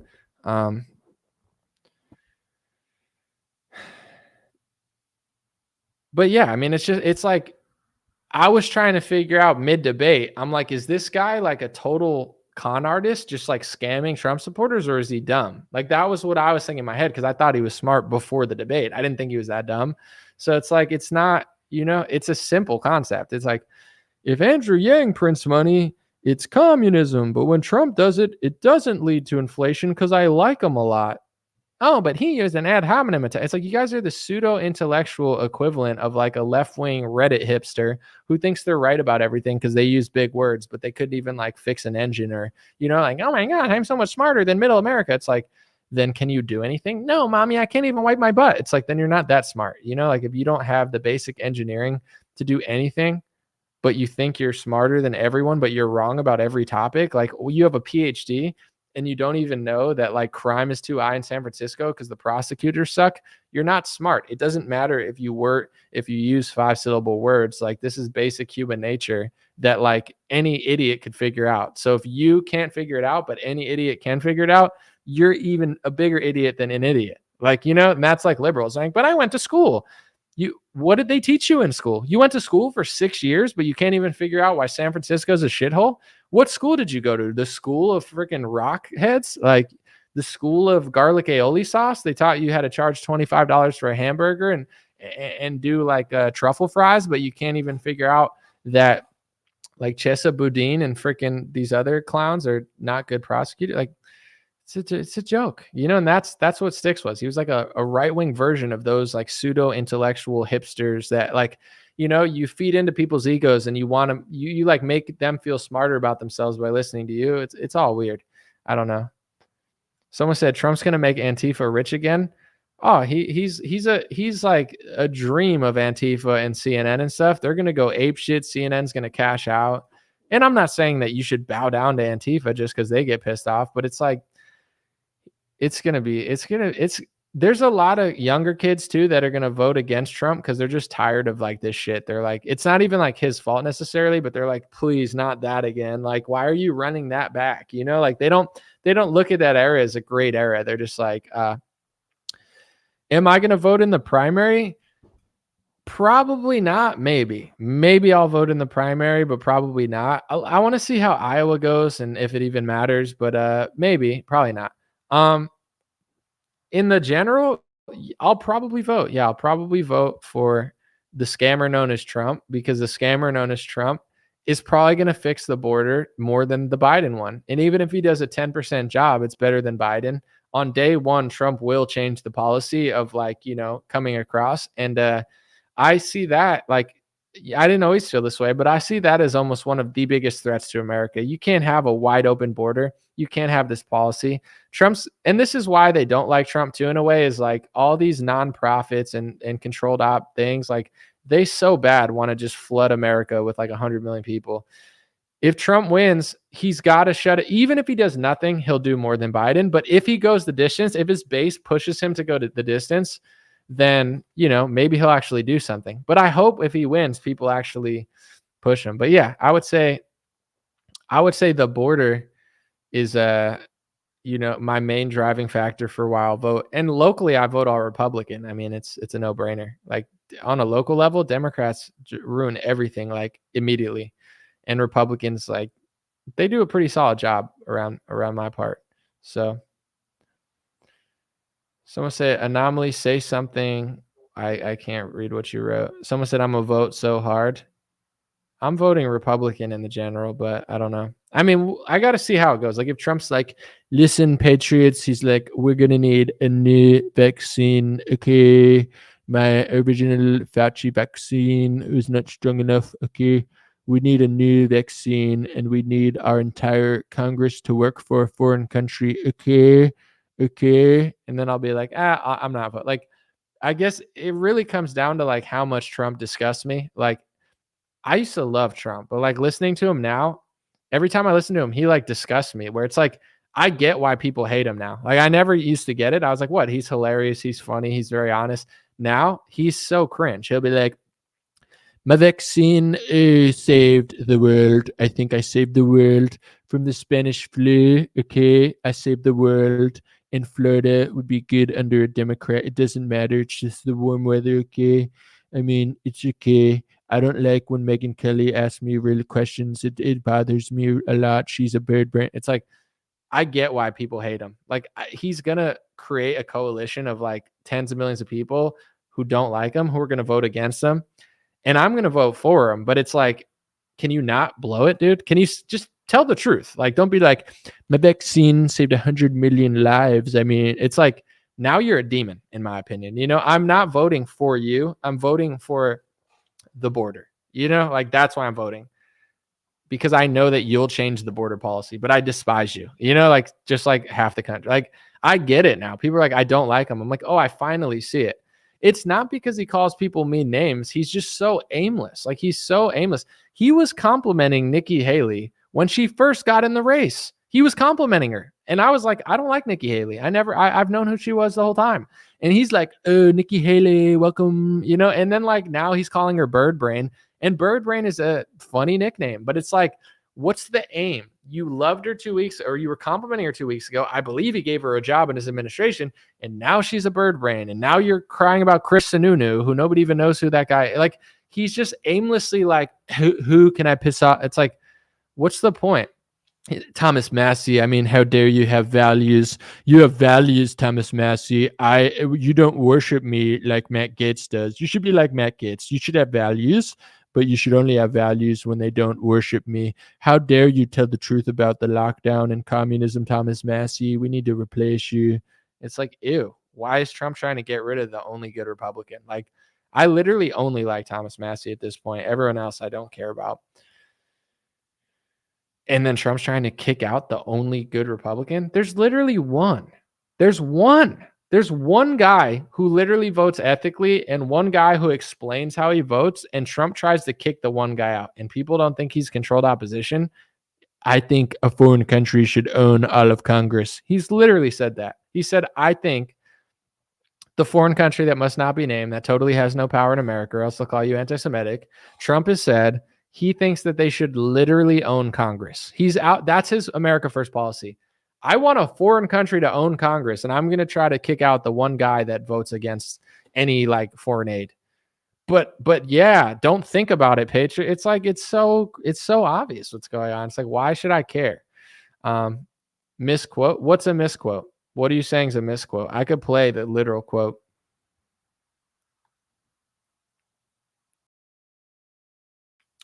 Trump too scared to debate. I mean, this is what people aren't.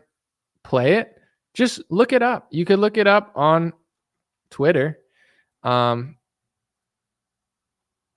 mean, you want me to play it? I don't know if you'll be able to hear it, but I'll play it and I'll just repeat it back. But hold on one second.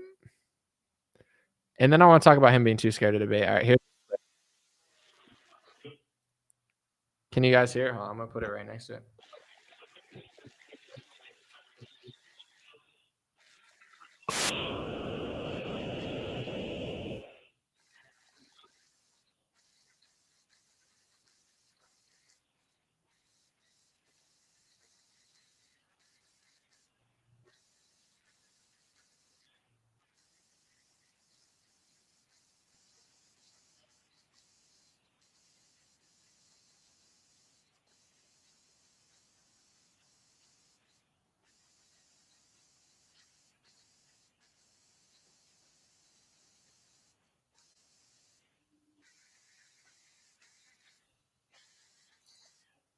Could you hear that? Hopefully you could hear it. He said that they used to have. Could you guys hear that or no? I hope so.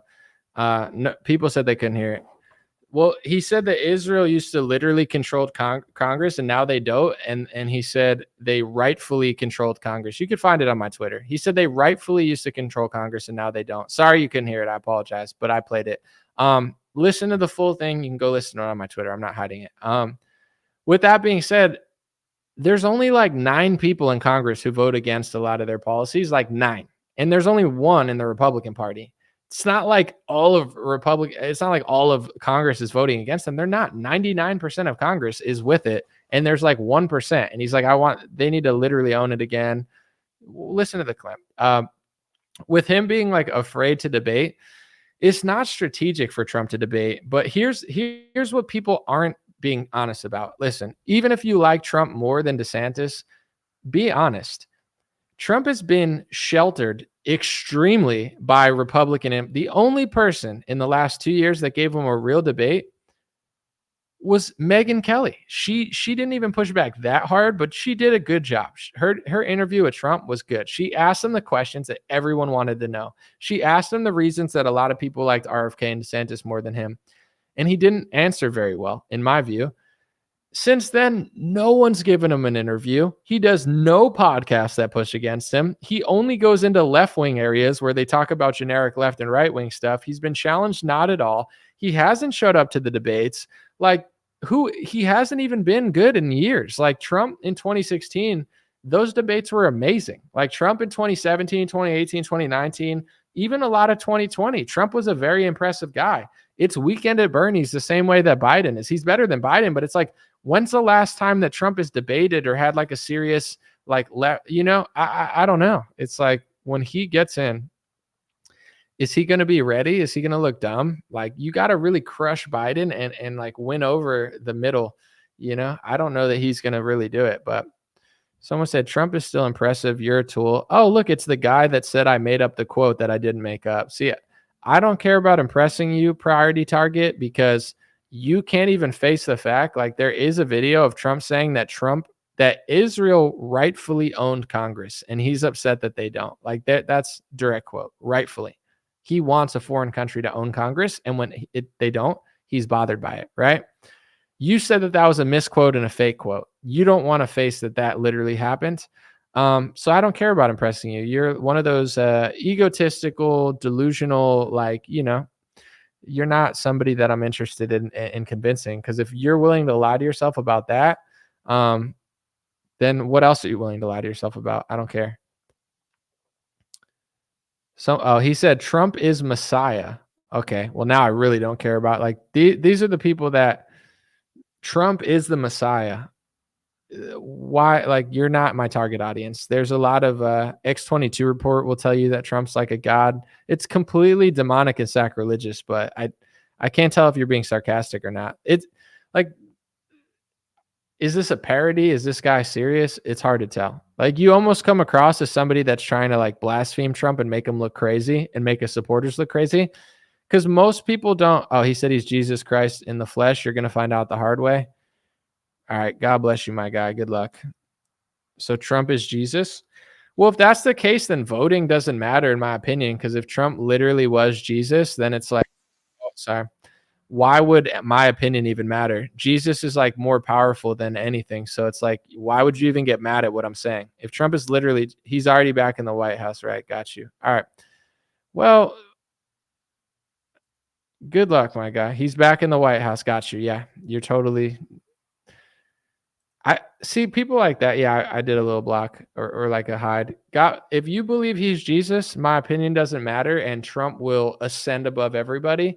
But when you say stuff like that, I can't tell if you're someone that is there to try to make Trump people look like a cult, or if you really believe that.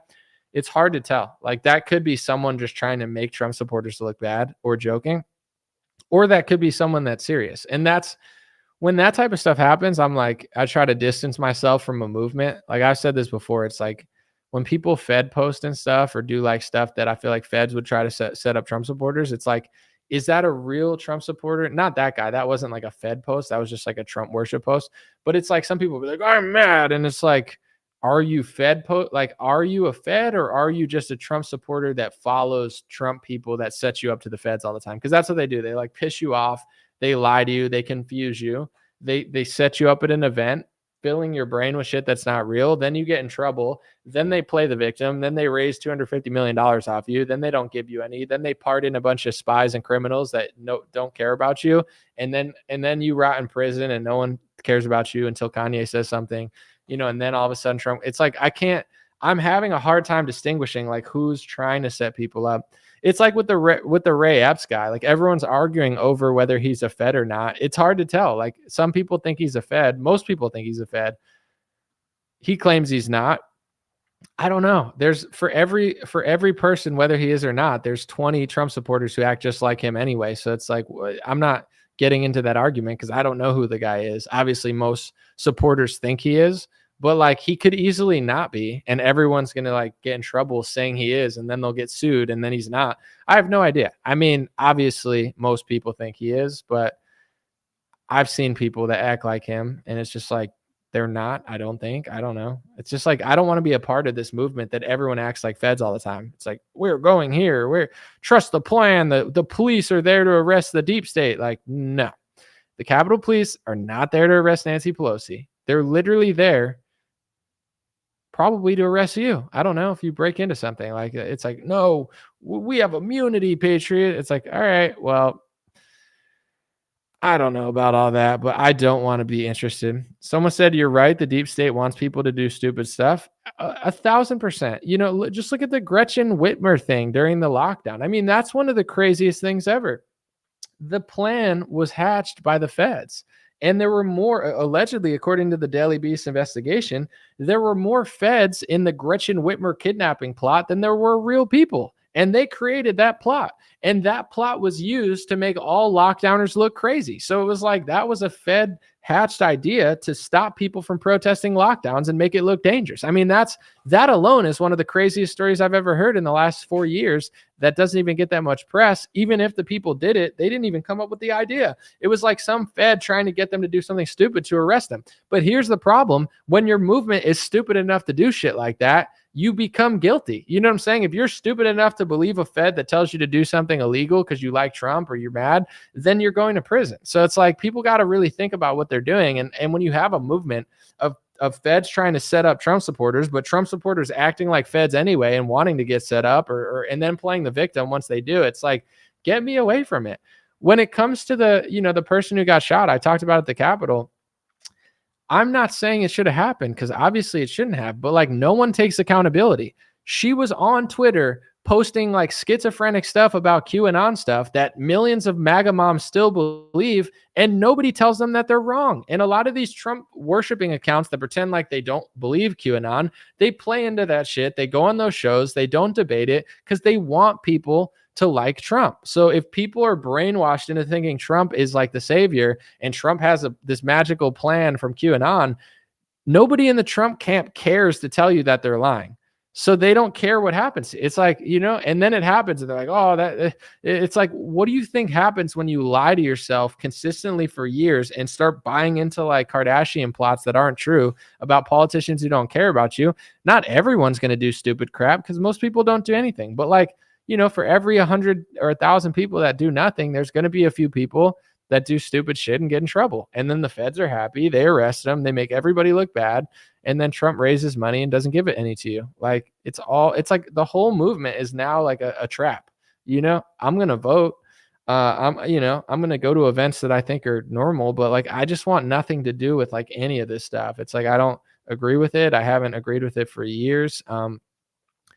Even the Capitol, like a lot of people went there thinking Trump was going to do something and had a plan. And it's like, when you believe in something that's not real, you'll end up going to places that you don't. It's like you believe the vaccine salesman. It's different now. Oh yeah.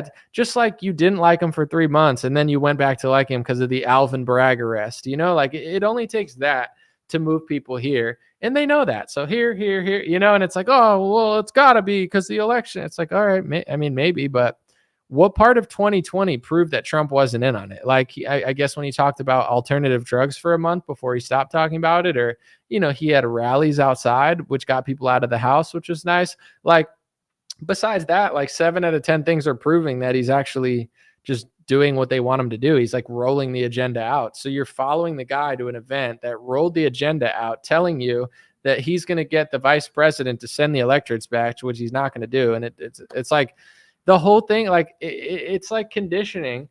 Somebody gives you what you want for 3 years and then they switch it and people can't think for themselves. This has like been my pro and con in life. My con is like, I'm not a good listener. I did bad in school. I got in trouble a lot, but it's also a pro because it's like if a teacher told everyone to do something, you just listen to authority. You listen. I never listened, and it's my best and worst asset. It got me in a lot of trouble at a certain point, but it also made me the man that I am. So it's like when things happen and Trump starts saying lockdowns are good, I'm like, no. And everybody says yes. Everybody's like a follower. Go here. He told you to go. Like he's not my leader anymore. Once you sell vaccines and say Sweden should have locked down, I'll vote for you. I might show up at a rally to get out of the house or something if I want to, but it's like, you're not my leader. I don't really, I'm not going to like do everything you say. But most people, they are that. They're like digital patriot here. And it's like, where are you going? Go to Mike Pence. So, all right. Yeah, if you think so, like, why is he selling Moderna vaccines? It's a code. It's a secret code. It's not a secret code. He just did a deal with the government and the pharmaceutical industry. He's proud of it. Yeah, but it's just it's like, that it pays to not be a follower, I think, like to think about things, especially in politics. This is not your family barbecue. Even in your family, you're going to have the crazy uncle that does like, hey, should we hit fireworks at each other? Probably not. No, that's probably not a smart idea. It could be fun, but we could get injured. Even your family, it's like good to think twice about certain things, but it's like politics. Nobody thinks about this stuff. They just follow still after 3 years. That's where I'm like, I'll vote for Trump over Biden, but I don't know. I don't see where it's going. I just hope he closes the border and like fixes that problem. It's going to be a tough problem to fix. It's going to be if Trump wins and closes the border and said, I want to deport everybody that came illegally over the last 5 years. It's going to get crazy, but like he has to try to do it, but like, it's going to be a shit show. And all these like nonprofits are going to screech and scream and they're going to be like, oh my God. And then like, they're going to try to start riots and say that they didn't. It's going to be nuts. I don't know. I just don't see him like, I think he'll try. I think he has to try, but it's like, it's going to be dicey. Someone said Trump's going to build a new FBI headquarters to save America. Yeah. He's like, thanks for arresting all my supporters and hyping up the charges and blaming a bunch of people who didn't even do anything. Like, here's what you get. A new building. I'll build you a new building. I did a reel about it. One of the finalists for the contract to build the new FBI building, it's like $1 billion contract, is a builder that has business with Trump and Kushner. He's just like Biden. You know, everyone's like, oh, Biden sells out his family. It's the same thing with Trump. I'll vote for him, but no one cares. How come not a single Republican Trump supporter will report that perhaps the reason that Trump wants to build the FBI new building, despite the FBI allegedly persecuting his supporters and throwing him in prison and hyping up charges, why would he build him a new building? Because the guy who's probably going to build it has business deals with him and Jared. Why does nobody report that? Because they don't give a shit about you. Literally, they hate you as much as the left. They're like, nah, I don't want to show them that. Okay, then what's your movement? You're just selling merchandise. Like, it's so crazy. You know, I didn't want that to be true. I would love if Trump built the FBI new building, you know, with space lasers to fight the deep state or what. You know, it's like, that's not what he's doing now. Like, he's doing the same thing all politicians do. He sells influence, and it's so crazy. But why won't anyone report that? I reported it on Instagram and people freaked out at me. I know why. They're like, oh, you're a communist. I'm a communist for reporting this. Like, I'm a communist for reporting this, but Trump's not for building the FBI new building. And then Charlie Kirk is like, oh, they're compromised. The Republicans are compromised. And then Trump does the same thing he says the compromised Republicans do, and he doesn't say anything about it. It's all a show. I wouldn't take it that seriously. I wouldn't freak out. If you think Trump's Jesus, good luck, because one day everyone will find out anyway, you know, and it's not even worth arguing with. If you don't think he's Jesus, then it's probably not. You know, it's probably not what he is. And, you know, and it's somewhere in between. If you think he'll do this or that, maybe he will. I wish you luck. I pray for you. And it's not worth getting that upset about. But I just don't see it. But I hope, you know, I do hope that he wins and fixes stuff. And I hope that MAGA is able to use their influence to get him to do good things. Like, and this is where the average narrative now, obviously the border everybody gets, but like it's always like these circular, like the election, and it's like there's no clear agenda because it's constantly just like tripping feet over Democrat narratives, tripping feet over Trump getting arrested, and like if you win, you know, they are, I think they are aware that the Trump supporters are the people that actually will fix America.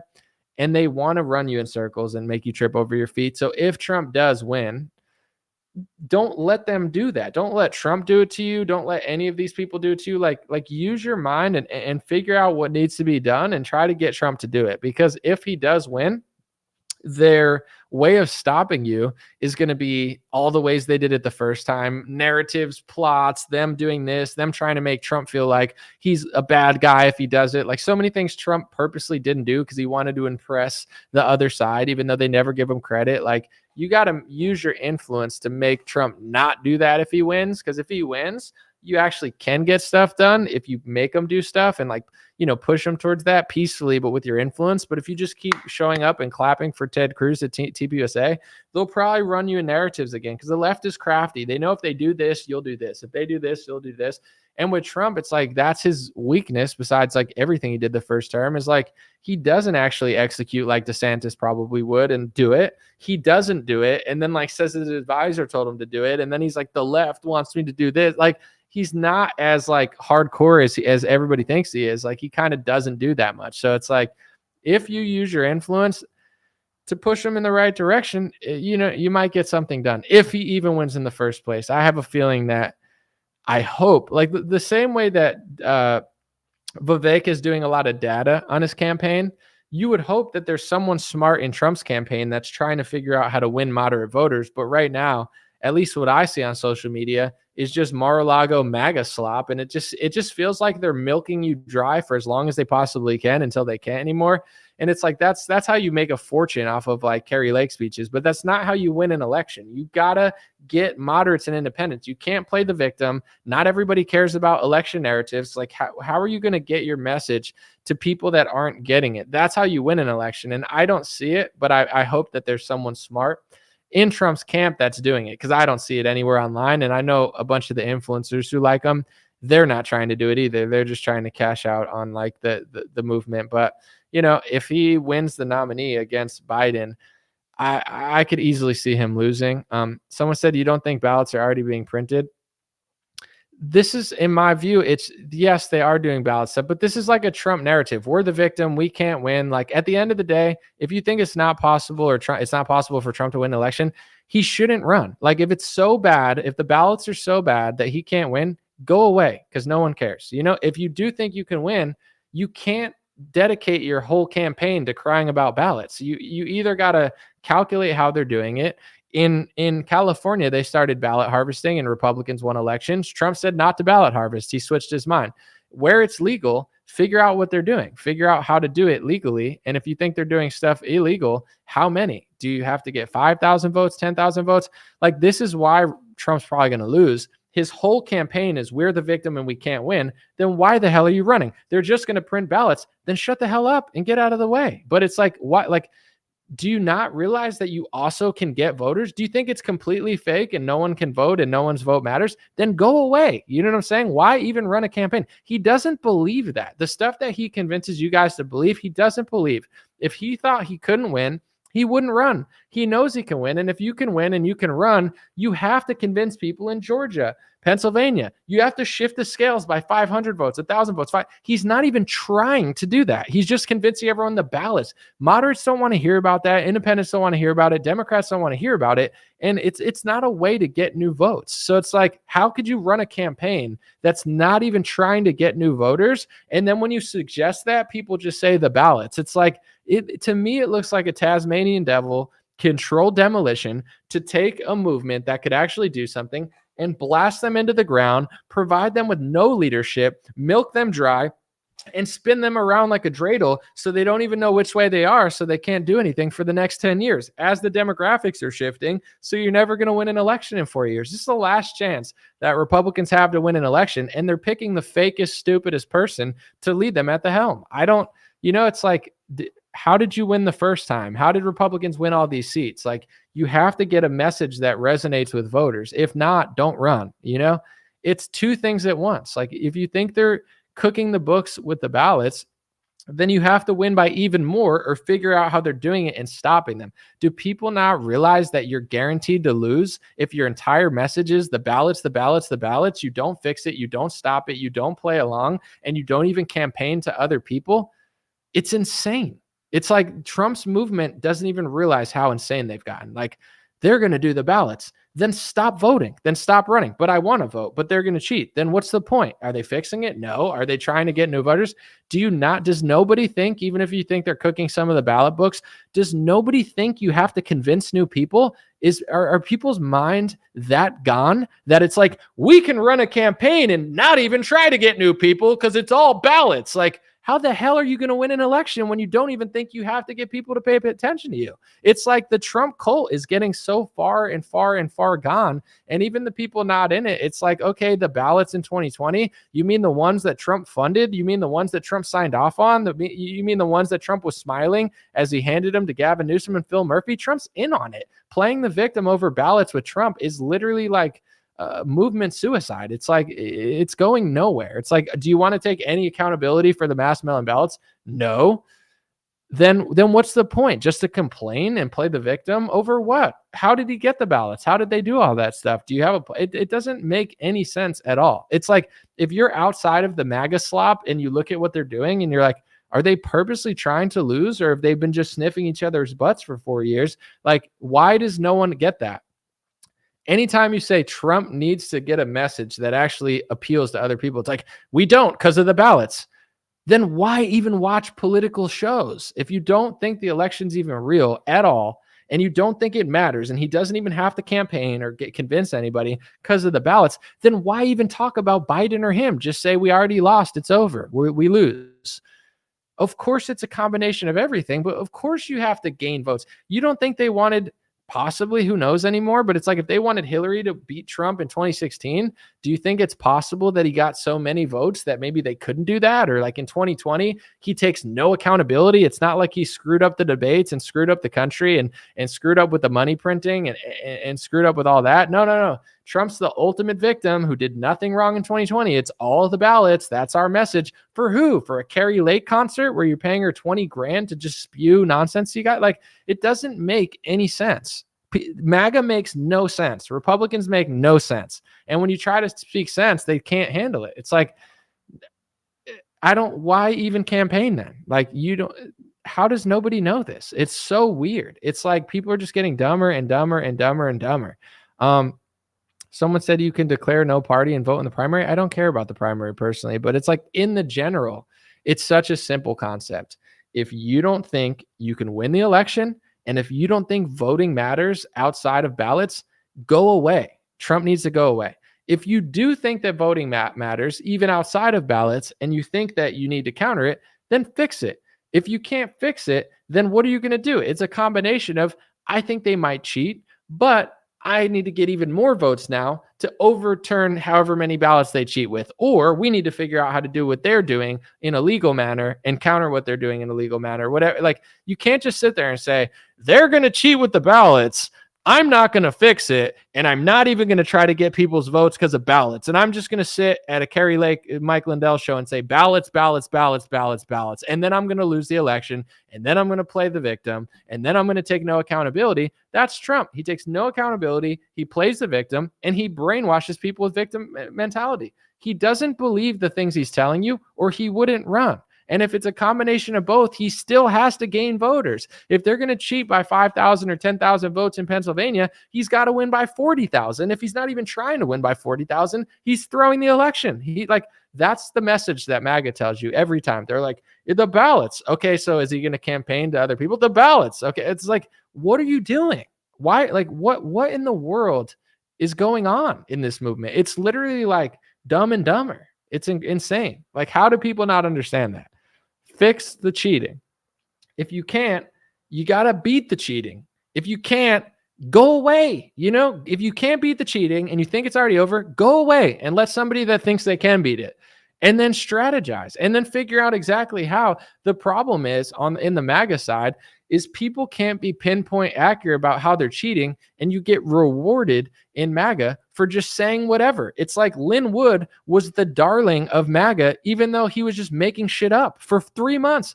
I wanted Trump to win the election. I thought he had a legal path to the election in November and December. I wanted Trump to win, but Lin Wood started saying shit, and I was like, Lin Wood is not making any sense. He's posting fake articles. And you know what everybody in MAGA told me? Shut up. Lin Wood it's like you get rewarded in MAGA by just making shit up. It's like if I tell you the truth about how they cheated, then Lin Wood gets more popular than me because he's just making shit up. And Carrie Lake can just say whatever and not prove it. And Mike Lindell can make shit up. It's like you get rewarded for making shit up. Anybody that comes along, like even Vivek does a decent job of this. He says that they cheated, but he tries to point to things that he can actually prove. He's actually way smarter. That's why he's so popular.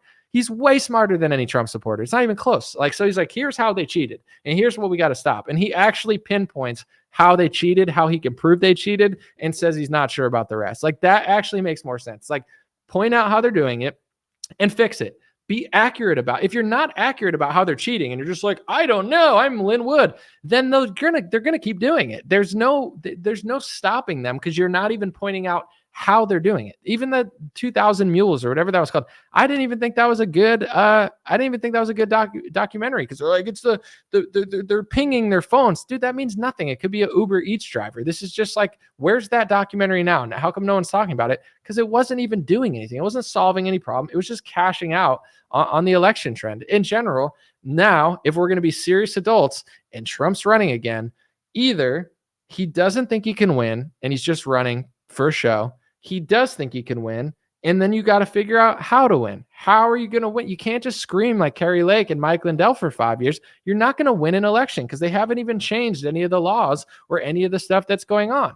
In 2020, you got to take accountability. How did they get all the power to do that stuff? Trump and his sellout swamp cabinet and pharmaceutical lobbyists and Penn paved the way for all that shit. If the MAGA movement isn't even self-aware enough to realize that they paved the way for the 2020 election, they're too fake and stupid to win an election. You deserve to lose to Joe Biden. So you take no accountability, you cry victim, you idolize people like Linwood that talk out his ass, and the biggest grifters that just say whatever they want. And then it comes to the new election and you got smart people like, all right, well, if they're going to use the ballots here, here, and here, you actually have to like plan and win by more. If you think they're going to cheat in these states, you got to be even more popular. And if it's going to come down to a percentage point, you're going to lose. You're not going to win Pennsylvania coming down to a percentage point. So smart people need to figure out the election and be like, we need to win here, here, and here. We can't cut it close that here. They count for 5 days in this state. We can't have a close election waiting for Philadelphia to count, or you're going to lose.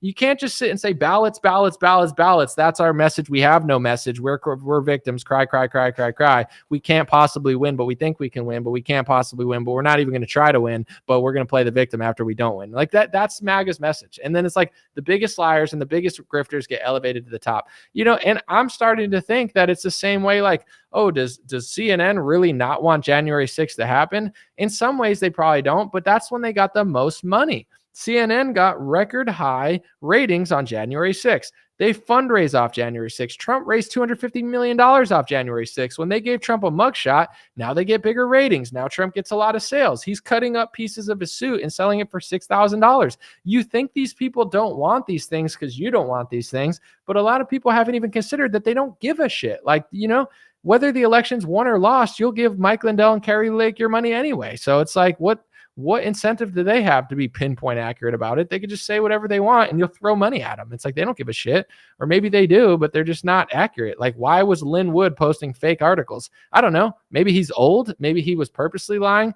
I assume that he just ego and he didn't know what the fuck he was doing because everybody loved, the more he just made up stuff, the more people liked him. So he had everything. Conservativebeaver.com said Obama's arrested at the Vatican. Oh, anomaly. You're just a hater for pointing out that that's a fake satirical website. I mean, I want Obama to be arrested, so I'm just going to pretend like it's true when it's not. So why would these people stop scamming you? It's like, everybody thinks that they want to win so bad. They probably don't even give a shit because if they lose, they're just going to cash out on your victim mentality, circular programming. Like, how bad was it when they lost? I don't know. They raised $250 million. It's like, it's a joke, figure out how to win or else get out of the way. I'm so tired of everyone like, oh, the ballots. Okay. What about them? How did they get them? Oh, well, we don't take accountability for how they got them. We're just the victim. Okay, then you're fake. Okay, so what are you going to do for next time? Nothing. Did you change it? No. Do you think you can win? No. Then why are you talking about Trump? Because I want him to win. Who cares if you don't even think he can win? Well, he can win. How? By getting enough votes. How? By beating the cheating. Okay, so are you trying to beat the cheating and get more votes? No, we're just going to talk about ballots and not get any more votes. It's like, it's literally like a brainwashed loser cult that you're just losing, getting scammed. And if someone comes along like, hey, let's strategically actually try to win, the elites are probably purposely doing this to you. It's like, this is the last election, probably demographically, that you can ever win in this country again. This is probably your last shot of turning the tides. And they're literally just stomping all over you, filling you with the biggest grifters and liars that give you like circular programming where it's like, are mass mail-in ballots good? No. Do they print too many? Yes. Is it possible to cheat? Of course. Are they doing it? Seems that way. By how many votes? Hard to tell, but it's probably not zero. Okay. In what states are they dominating? In what cities are they dominating? Here. So what's the solution? If you can't fix the problem, then you're going to be at a disadvantage. If you're at that disadvantage, you have to overcome that disadvantage. It's like if you're up 15 points and the ref makes a bad call, it's like that didn't ruin the game. I mean, it's not good, but like if you lose by one field goal, you could have won the game by 20 points and that field goal wouldn't have mattered. So yes, the ref blew the game for you, but also in hindsight, if it was rigged, you could have beaten it by getting ahead more. So it's like, that's Trump's only option. He's got to be ahead more, but he's not trying to get ahead more. He's just trying to grift his base dry with circular thinking and circular programming. I have to give credit to Vivek. He's the only one who accurately talks about the election. He now says he had a change of heart, but if you listen to him, he points out exactly what he can prove. how big tech rigged the election, which they did, this, like he's like a smart guy. He's like, all right, this is how they did it.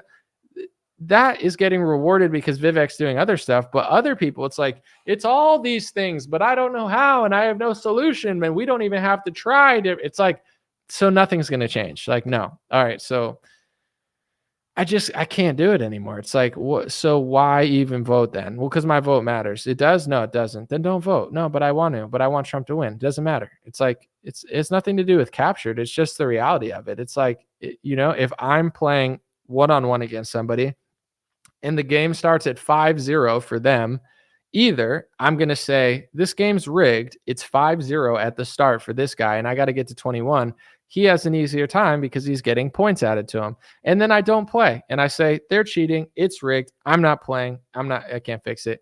Either I fix it and make people do it 5-5, or I play the game knowing that it's rigged against me, but I could still win, like has happened in many elections. There's been Republicans that have won in a lot of states and a lot of swing states and a lot of places with mass mail-in ballots, including California. If they really wanted to take over all of California, they wouldn't allow any Republicans to win, but they don't, because some Republicans are not as stupid as Trump, and they figured out how to win. Well, ballot harvesting's legal in California. So what should we do if the left is doing it?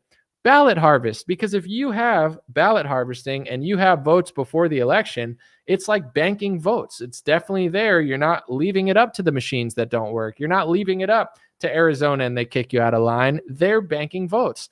Republicans started banking votes in California, and we flipped a lot of elections because we started playing the game that they were playing. You can't tell people, oh, go vote in person, and then the voting machine doesn't even work when they go to vote. It's like, well, now you lose to the guy who banked 1 million votes before the election. So if they're playing that game, why don't you play it too? Because Republicans don't like to play the game. They like to lose and play victim. And then when everybody brought this to the attention and said, Trump, let's ballot harvest, at first he said, let's not do that. It's like, okay, why? Why wouldn't you do that if it works? If it's clearly a smarter strategy to bank votes?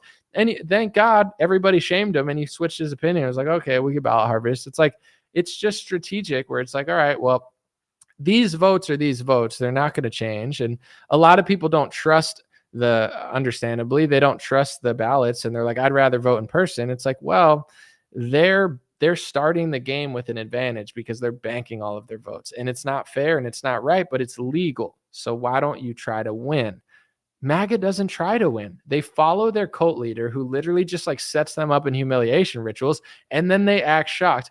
We're the victim of the vaccine, guys. Trump didn't mean to do that. He only took $1 million from Pfizer, completely 180'd on his opinion of vaccine injuries, hired pharmaceutical lobbyists and CEOs to run the government, declared an emergency, printed trillions of dollars, gave it to Gavin Newsom and Phil Murphy to scam us, smiled and told us how much they were getting along, gave $18 billion to the pharmaceutical industry in a socialist scam, and then bought 100 million Pfizer doses. But he didn't know they were going to come after you. Like, MAGA is embarrassing. It's a bunch of fake victims literally just getting set up by people in a humiliation ritual. And then they sit there and they're like, we can't do anything. It's like, because you're following your own slave master. You have Stockholm syndrome. So if you want to win the election, first of all, it doesn't even matter because Trump and Biden are both controlled by the same people. But if you really badly want to win to try to close the border, which I do, figure out how to freaking win. I want Trump to win. I don't even like him.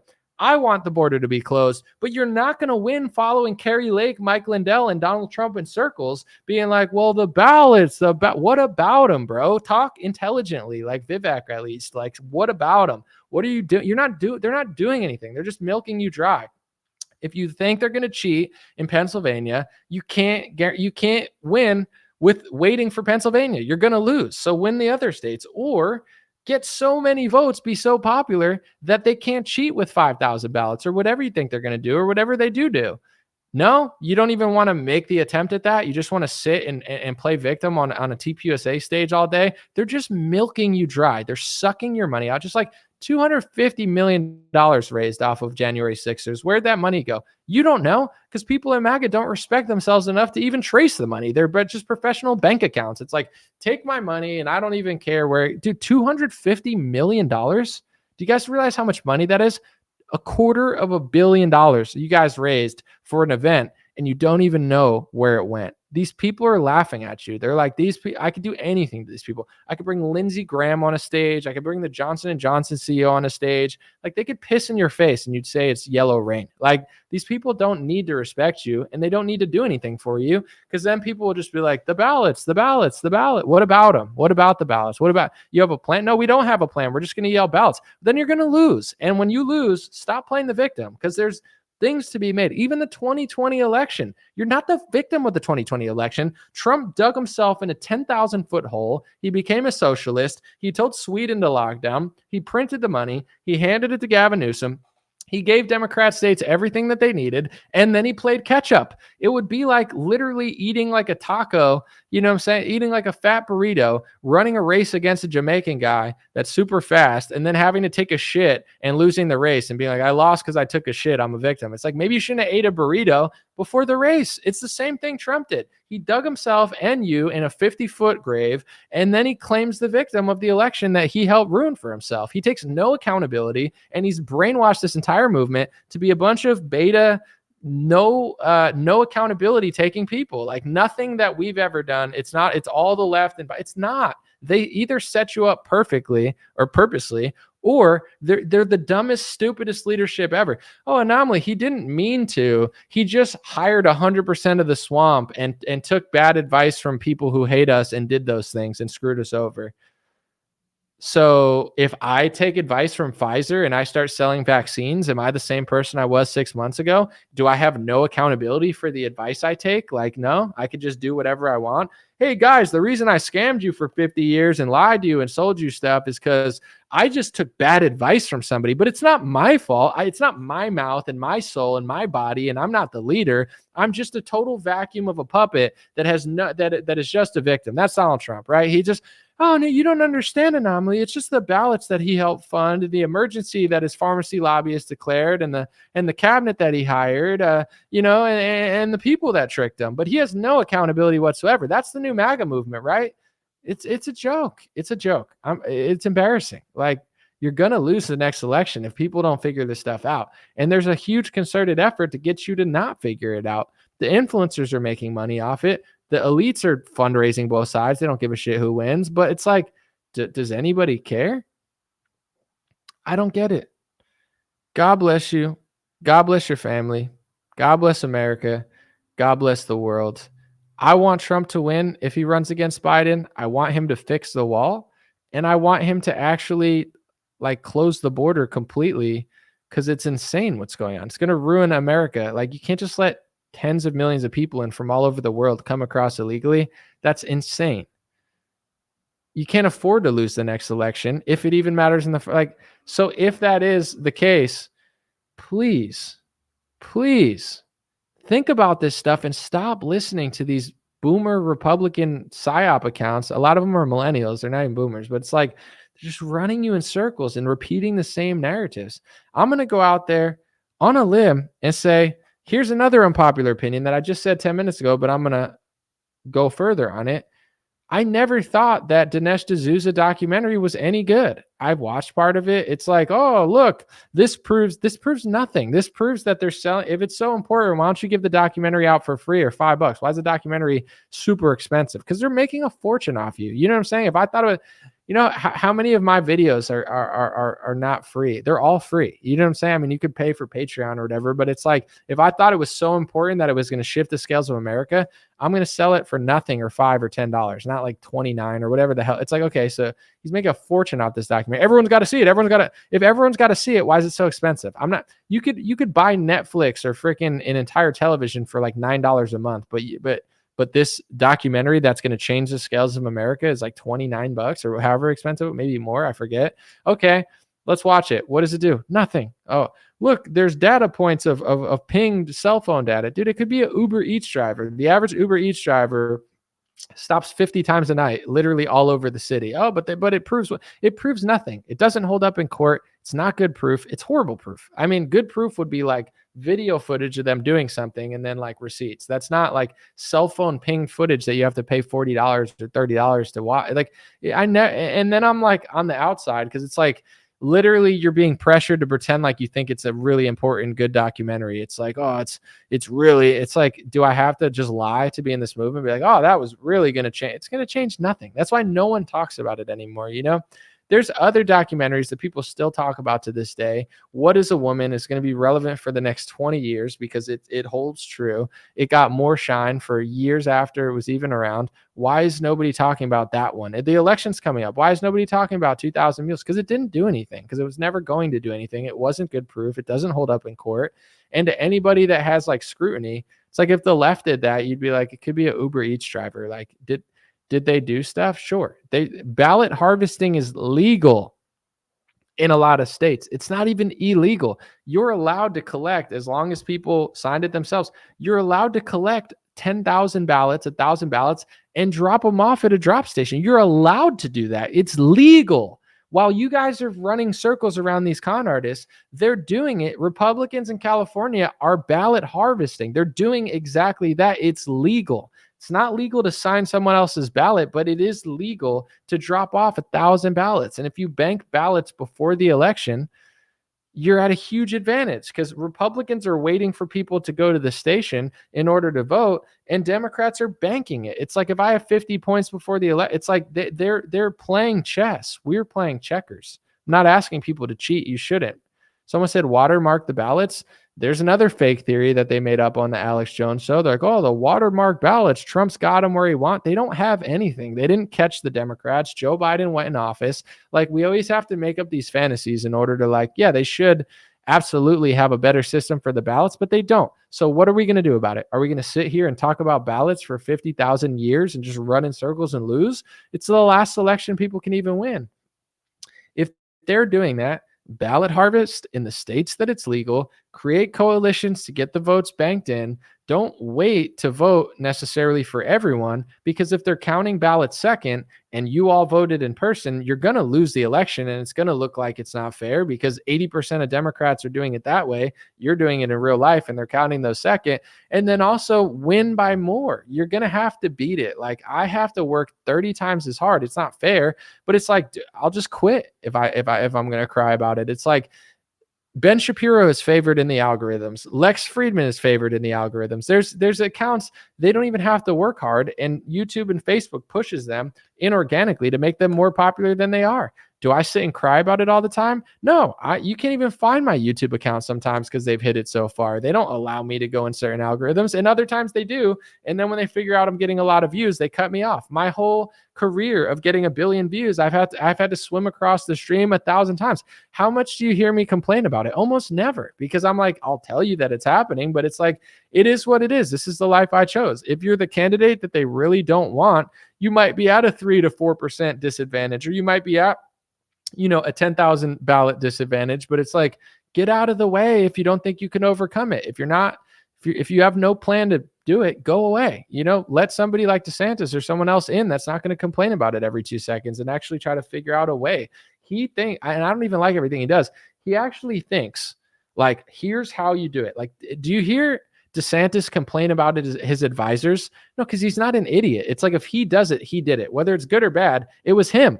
Does he have advisors telling him to do bad stuff? Yeah. But if he does he play the victim of decisions he made? No, because he's not a 5-year-old baby. The fact that Republicans are in love with a 5-year-old baby that takes no accountability for any decision he's ever made and has no plan on fixing any problem, just milking the victim side of it, it's like embarrassing. You know how many Republicans understand what's going on and they're like, all right, how do I actually counter it and do something about it? With Trump, it's like, how do I do nothing about it and then play the victim and make the same mistakes again and take no accountability for them and get a bunch of people to show up at an event to get set up by the feds for me, and then I'll raise $250 million off them. Then I won't give them any, and then I'll literally just pardon a bunch of foreign spies and Democrats. It's like, like you're being mocked.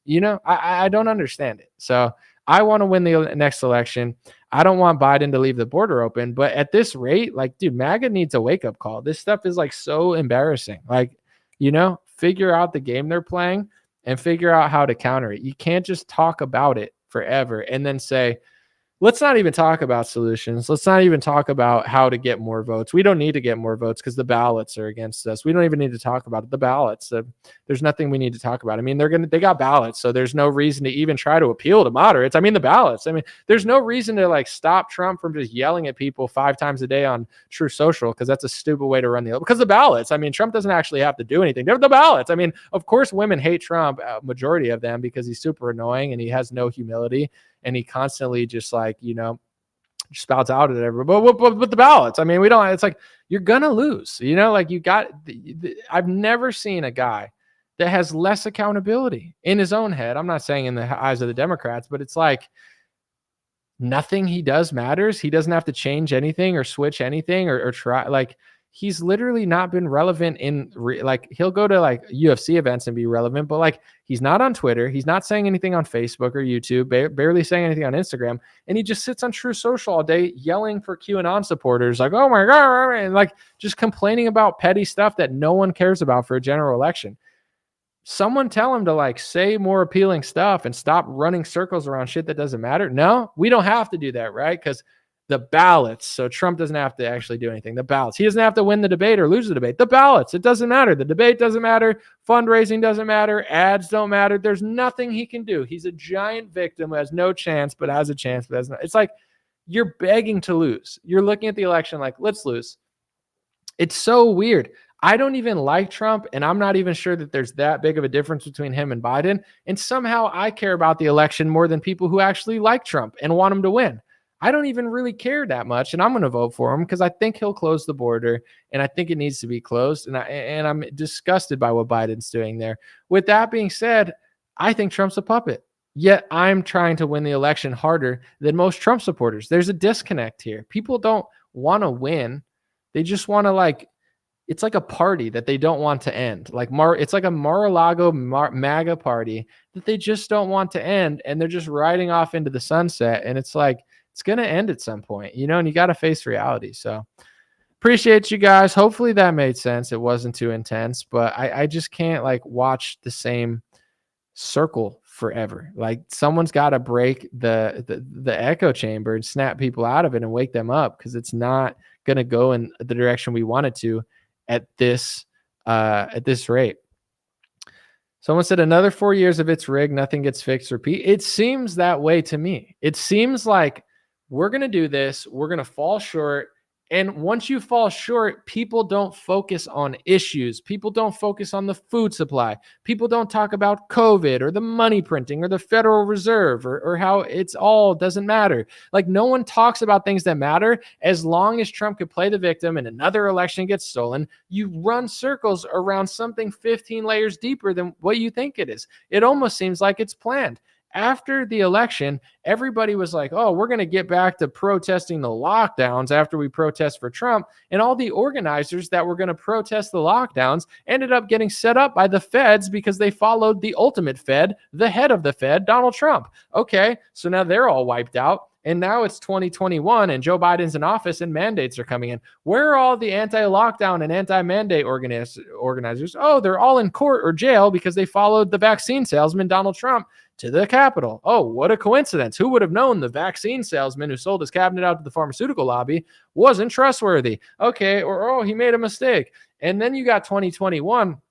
No one's even talking about what's going on in reality. And we're getting just absolutely scammed by mostly the Democrats and some Republicans. Nobody's talking about that because it's the Trump show. Let's run circles around the ballots. And, it's like it's the same loop. It's the dumb MAGA slop loop that has destroyed people's brains on the right. I wouldn't be shocked if they're going to purposely do it again in 2024. Because if it happens again in 2024, no accountability, nothing you could have done better, no moves you could have made different. You're the victim. The election was stolen. You have no chance. You're black-pilled. You're probably going to get set up by the feds again, and Trump will lead you there and play the victim. I don't like it. It's just so it's like a Tom and Jerry episode times 15. There's no getting off this loop.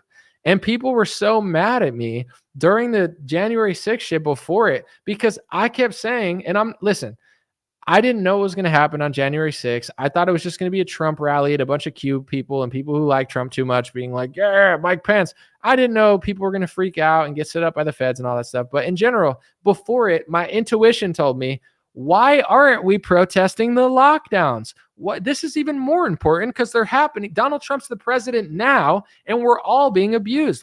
Since March, we've been getting scammed, and Trump's in the White House. So whether it's Trump or Biden, it doesn't matter. We're still getting scammed, and everyone didn't want to listen. Oh no, you got to do the Trump thing. It's like, why wasn't the protest for the mandates? Why wasn't it for the lockdowns? And it always should have been, even over that. But like, people can't. They're sucked into the Trump show, and all the anti-mandate and anti-lockdown people who got sucked into the Trump show, their entire lives got ruined. And Trump didn't pardon them because he doesn't give a fuck about you. You know what I'm saying? He pardoned Kwame Kilpatrick and a foreign spy and a few rappers who can give him street clout. He doesn't give a fuck about you. You sacrifice your whole life for this guy thinking he's George Washington, and he pardons foreign spies and Democrats and raises $250 million off of it. Like, it's a joke, you know? And then where are you? Oh, now we're getting abused by the Democrats in 2020. Where is everybody? Oh, everybody's laying low because they have court cases and the feds are on their ass and they're in jail. And like, okay, like, so now there's no opposition to the mandates and the lockdowns, and people are too afraid to even do anything because the feds are after everybody. And then it's like, okay, now what? Oh, now we're just going to run circles around Trump for 4 years. We're not even going to face reality. Like, you know, and that's what's happening again. It's like Trump cult show. And then it's like, is he going to win the election? I hope so, because if Trump loses the election, he's never going to admit fault. He's never going to take accountability, and we're toast, you know? So it's like, I see that happening a lot more than I see the other one. And I hope it doesn't. I hope he gets in. I hope he tries to shut the border. I do think that Trump could beat Biden, especially because I do think that some of the biggest donors in America, if Trump wins and he's able to like overcome it, I do think that a lot of major donors will back Trump over Biden because Trump will start the war with Iran that they want to start. And I don't know that Biden will, even though he started the Ukraine one or entered it. But, you know, I think there's a chance for Trump. I don't want him to lose. Not only do I not want him to lose, but like, dude, the Republican movement is like dead. If Trump loses, he's never going to admit fault. He's never going to get out of the way. He's never going to let somebody else. It's like Ronna Romney McDaniel. Ronna Romney McDaniel's running our movement into the ground. Okay, how come she's still there? She's a Romney. How come she? Well, because Trump leads the party and Trump endorses her every time. Trump's in on all of this stuff. He endorsed Romney in 2018. He endorsed Mitch McConnell in 2020. Whatever. That one I'll give a pass to, even though Mitch is whatever. And then he endorses Ronna Romney McDaniel, who's losing all these elections. It's like, oh, but we're the victim of the elections we're losing with the Romney who's in charge that Trump keeps endorsing. It's like it's literally like a goofy loop. You know what I'm saying? It's like, here's all the people that would fix America. Let's just keep it's like a hamster wheel going fast where you're not even running on the hamster wheel. You're just like you're getting caught on it and like falling and hitting the ground, and it's like and like, when are we going to stop doing this stuff? Someone said he's not going to win. If he loses, he's never going to admit he lost. He's never going to admit he has any accountability. He's never going to say he's a bad candidate. Like, people are like, oh, well, people don't like Biden. Yeah, but they don't like Trump. Like, just because Biden doesn't pull stadiums, it doesn't matter. It's not Taylor Swift. Like, Trump is Taylor Swift for everybody on the right. Biden's not Taylor Swift. It's just like, I hate Trump. I don't like Trump. I think he's racist. I want climate change. I want Palestine. Like, they're voting on, lesser of two evils. Like, it's not irrational to think that Biden can get more votes. I don't want him to, but like, you listen to the average like MAGA conversation. It's like, Biden is so unpopular, he could never win. He is unpopular. Nobody really likes him, but he absolutely can win. And in order to win an election, you have to understand how people operate. I've met dozens of people that don't like Trump. I met dozens of people that are going to vote for Biden. I'm not saying I agree, but it's like, people don't like Trump. You know what I'm saying? Most women don't like Trump. Most quote unquote minorities that are becoming the majority don't like Trump. Some of them are coming around to it. Some of them think Biden sucks, but it's like, the Republican movement is not like super, super popular. It's popular in Republican circles and people do like us. It's not like no one does, but like, in order to really win an election, you got to be like, all right, it's going to be close. A lot of people are on the fence. You can't just be like, well, Biden's not popular because no one likes him. And there's no way Trump could lose because he comes out at UFC and everybody likes him at UFC, which is a more right-leaning like sport. It's like, that's 5,000 or 10,000 people. That's not 80 million people. And if you fill up a stadium or 4,000 people, that's 4,000 people in a state that's going to be decided by millions of votes. Like, that's great. It's a good look if you can get more people, but like, it doesn't mean that Biden can't beat you. He absolutely can. And the only way to beat him is to realize that you can lose. If you think you can't lose because Trump supporters like Trump, you're going to lose. It's like overconfidence and not understanding the dynamic of this election. Well, Biden's too old. Well, Trump's also old. Well, Biden's corrupt. Well, Trump has a track record that people also don't like. It's like, well, Biden sucks. Trump is annoying also. You know, like, you're not picking someone that could counter him.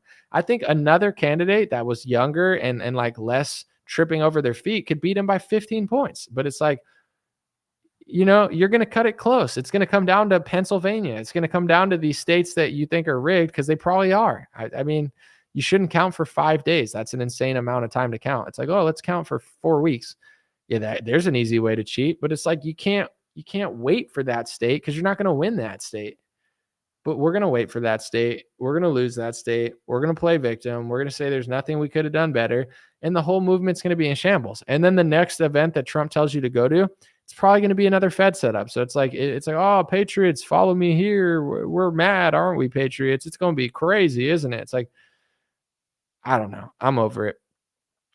Someone said Anomaly has moaning and groaning down to a science. It's one way to put it, Sue. Maybe I shouldn't care about this next election because like I do think it's a lot of phoniness going on, but like it's like, if you're gonna run this guy, you might as well win. I can't do, like, I don't know how old you are, Sue, and I don't really care, but I need to live in this country for hopefully a long time. You know, I pray that it's a long time, but in general, it's like, I have to live in this country for 20, 30, 40 years. And I understand how demographics work. And I understand we're probably never going to win an election again in 5-6 years. Like, it's just statistically going to be nearly impossible at current rates. So if we don't win this next election, or we don't at least have a guy that is going to attempt to win this election and do something, you know, it's like, it's in my best interest that Trump beats Biden. Probably. I don't know that that's true. It could be a scam, but it's like, I actually do want him to beat Biden if he runs and it's not DeSantis. I can't do 4 more years of a border wide open. Like, it's not, my future's done at that point. It's just like, this country's in shambles. Like, you can't do what Biden's doing. He knows what he's doing now. He knows how it works. It's just like,